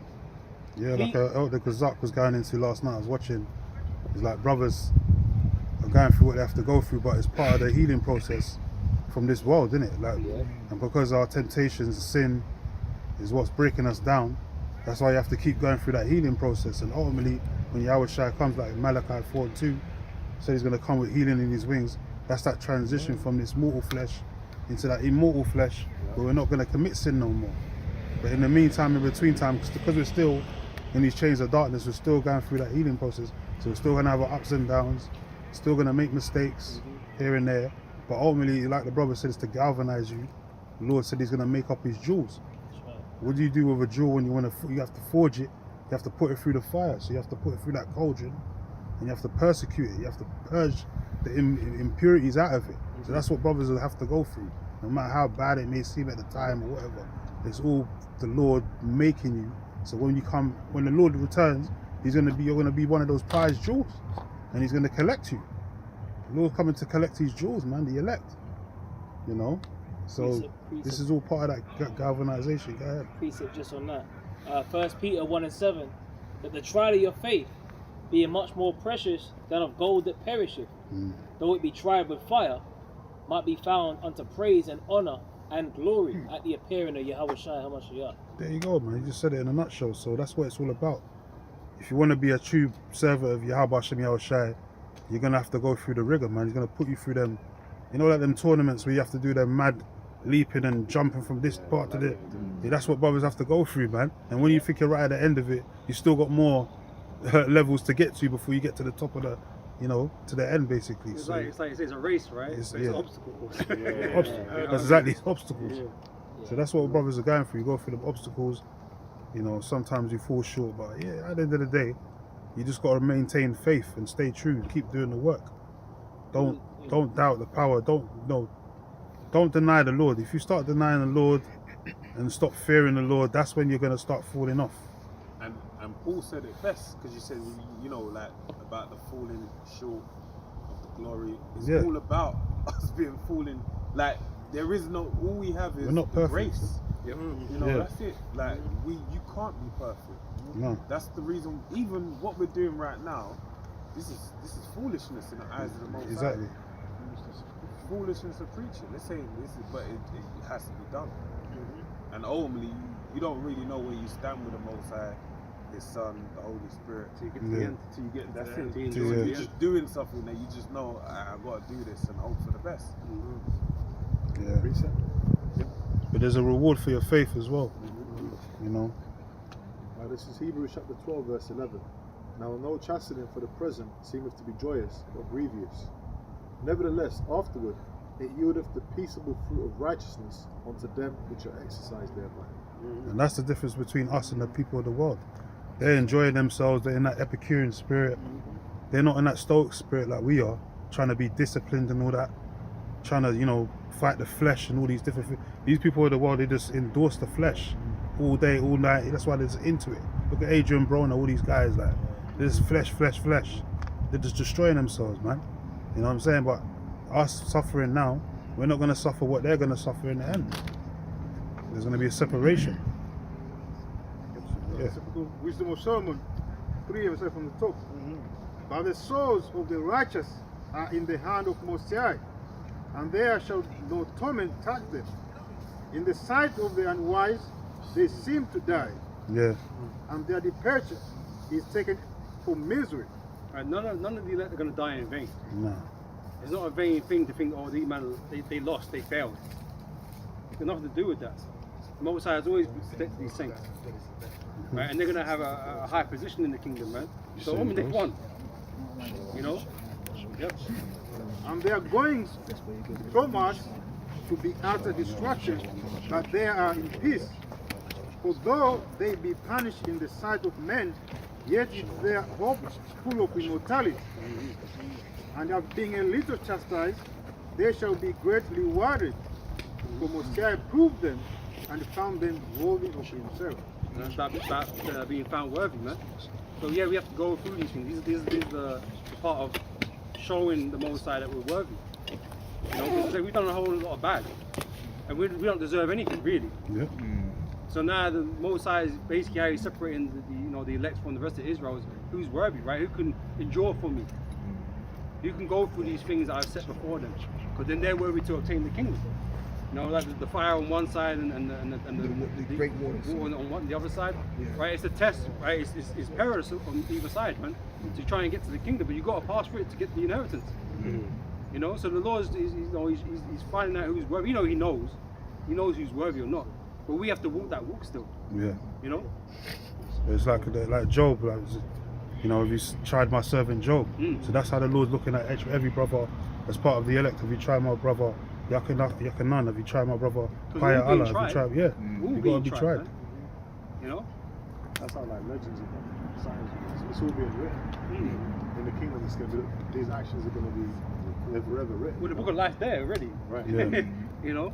So the exploits of the elect and everything is there written. You know? And if I may say too, it's just like it reads in what is it, James 5, right? How does it go? It says, look at the patience of Job. Yeah. The aftermath of that. There you go. That's right. Yeah. This is Micah chapter 7 verse 9 in NLT.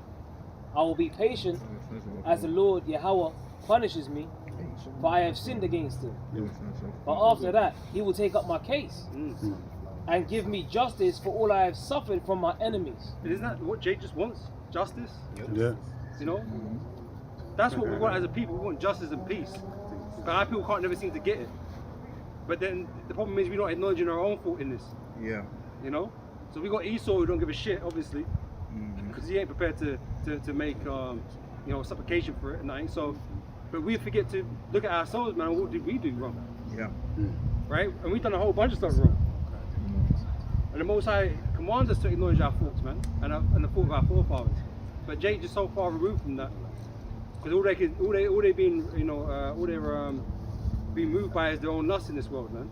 Because Esau's got you focus on that shit, rather than, you know, repairing yourself, you know, spiritually. Yeah. You know. Yep. It says, but after that, he will take up my case and give me justice for all I have suffered from my enemies. The Lord Yahweh, Hashem Yahweh Shai, will bring me into the light, and I will see his righteousness. And that's what Esau's afraid of, man, because he knows the wrong he's done unto us, and he knows we're the Lord's children. So he's afraid of the recompense, man, and this is why he's preparing everything he possibly can to go up against the Lord, man. You know, but again, that's another work of futility, right? Because there's no way you'd ever be able to bridge that gap. You know, but this is why he's known as the fool. So you can't expect nothing more from him. You know, so he's gonna roll that dice and think he got a chance of keeping his kingdom from the heavenly, you know, from Yahweh Shai and the children of Israel. He thinks he's got a chance. But he never had the chance, man. Because like I said, it's already been written. But he don't respect the word. He's never respected the word of the Heavenly Father. That's why even as Cain, he was like, oh, I'll just sacrifice this. You know, I'll take this fruit, Lord. I didn't ask for that. Yeah, don't worry about it. You don't respect the Lord. Right? And this is why he's going to get violated right at the end. You know? And if I may say, Saquon, too, right, as the scripture says, it says, even in the land of uprightness, he will not learn righteousness. Yeah. That's right. That's why nothing but wickedness goes on wherever they're at, the border of wickedness. The scripture tell you, man. Well, look at the Holy Land. It's supposed to be a land flowing with milk and honey. Yeah. So it's barren. So kibbutz. That's why the small hats can't be those people, man. Yeah. There's no peace there. There's no tribes there. You know, 12 tribes meant to be there. They're not together. You know, there's war. There's more war than ever before. Yeah. That's not prophetic, man. That's not meant to be that way if you're the children of the Israelites, man. But if you're of the heathen, yeah, that's meant to be going on. If you're the Edomites, yeah, that's meant to be going on. And that's exactly who we want. You know? Like I said, that's why it's important that we cry out. Because just like you was going into month, like Susanna, she cried out. You know what I mean? Like Elder Yeshua goes into that all the time. It shows that we actually ain't with this. You know what I mean? We're being grabbed up by the enemy and just laying down and taking it. You know, the dark desires. So it's important that we cry out like the unjust, you know, the unjust judge parable. You know, the woman, she cried out. Right. The scripture says that I have likened the daughter of Zion to a comely and delicate woman. So we're like, you know, we're a woman, like, so we got to cry out. You know, it's important. That's right. And the unjust judge, he did something. In the end. So how much more so a just power? Yeah, that's right. So we've got great things to look forward to. That's right. We're about to close up. Any brothers got any closing scriptures, statements? 2 Thessalonians 1:6. Seeing it is a righteous thing with Yahweh to recompense tribulation to them that trouble you, and to you who are troubled, rest with us when the Lord Yahweh Shai shall be revealed from heaven with his mighty angels. That's right. That's right. But they got the power, man, to bring justice and to judge those that are more powerful than we are. You know. So we're waiting, you know, with anticipation for that day, man. You know.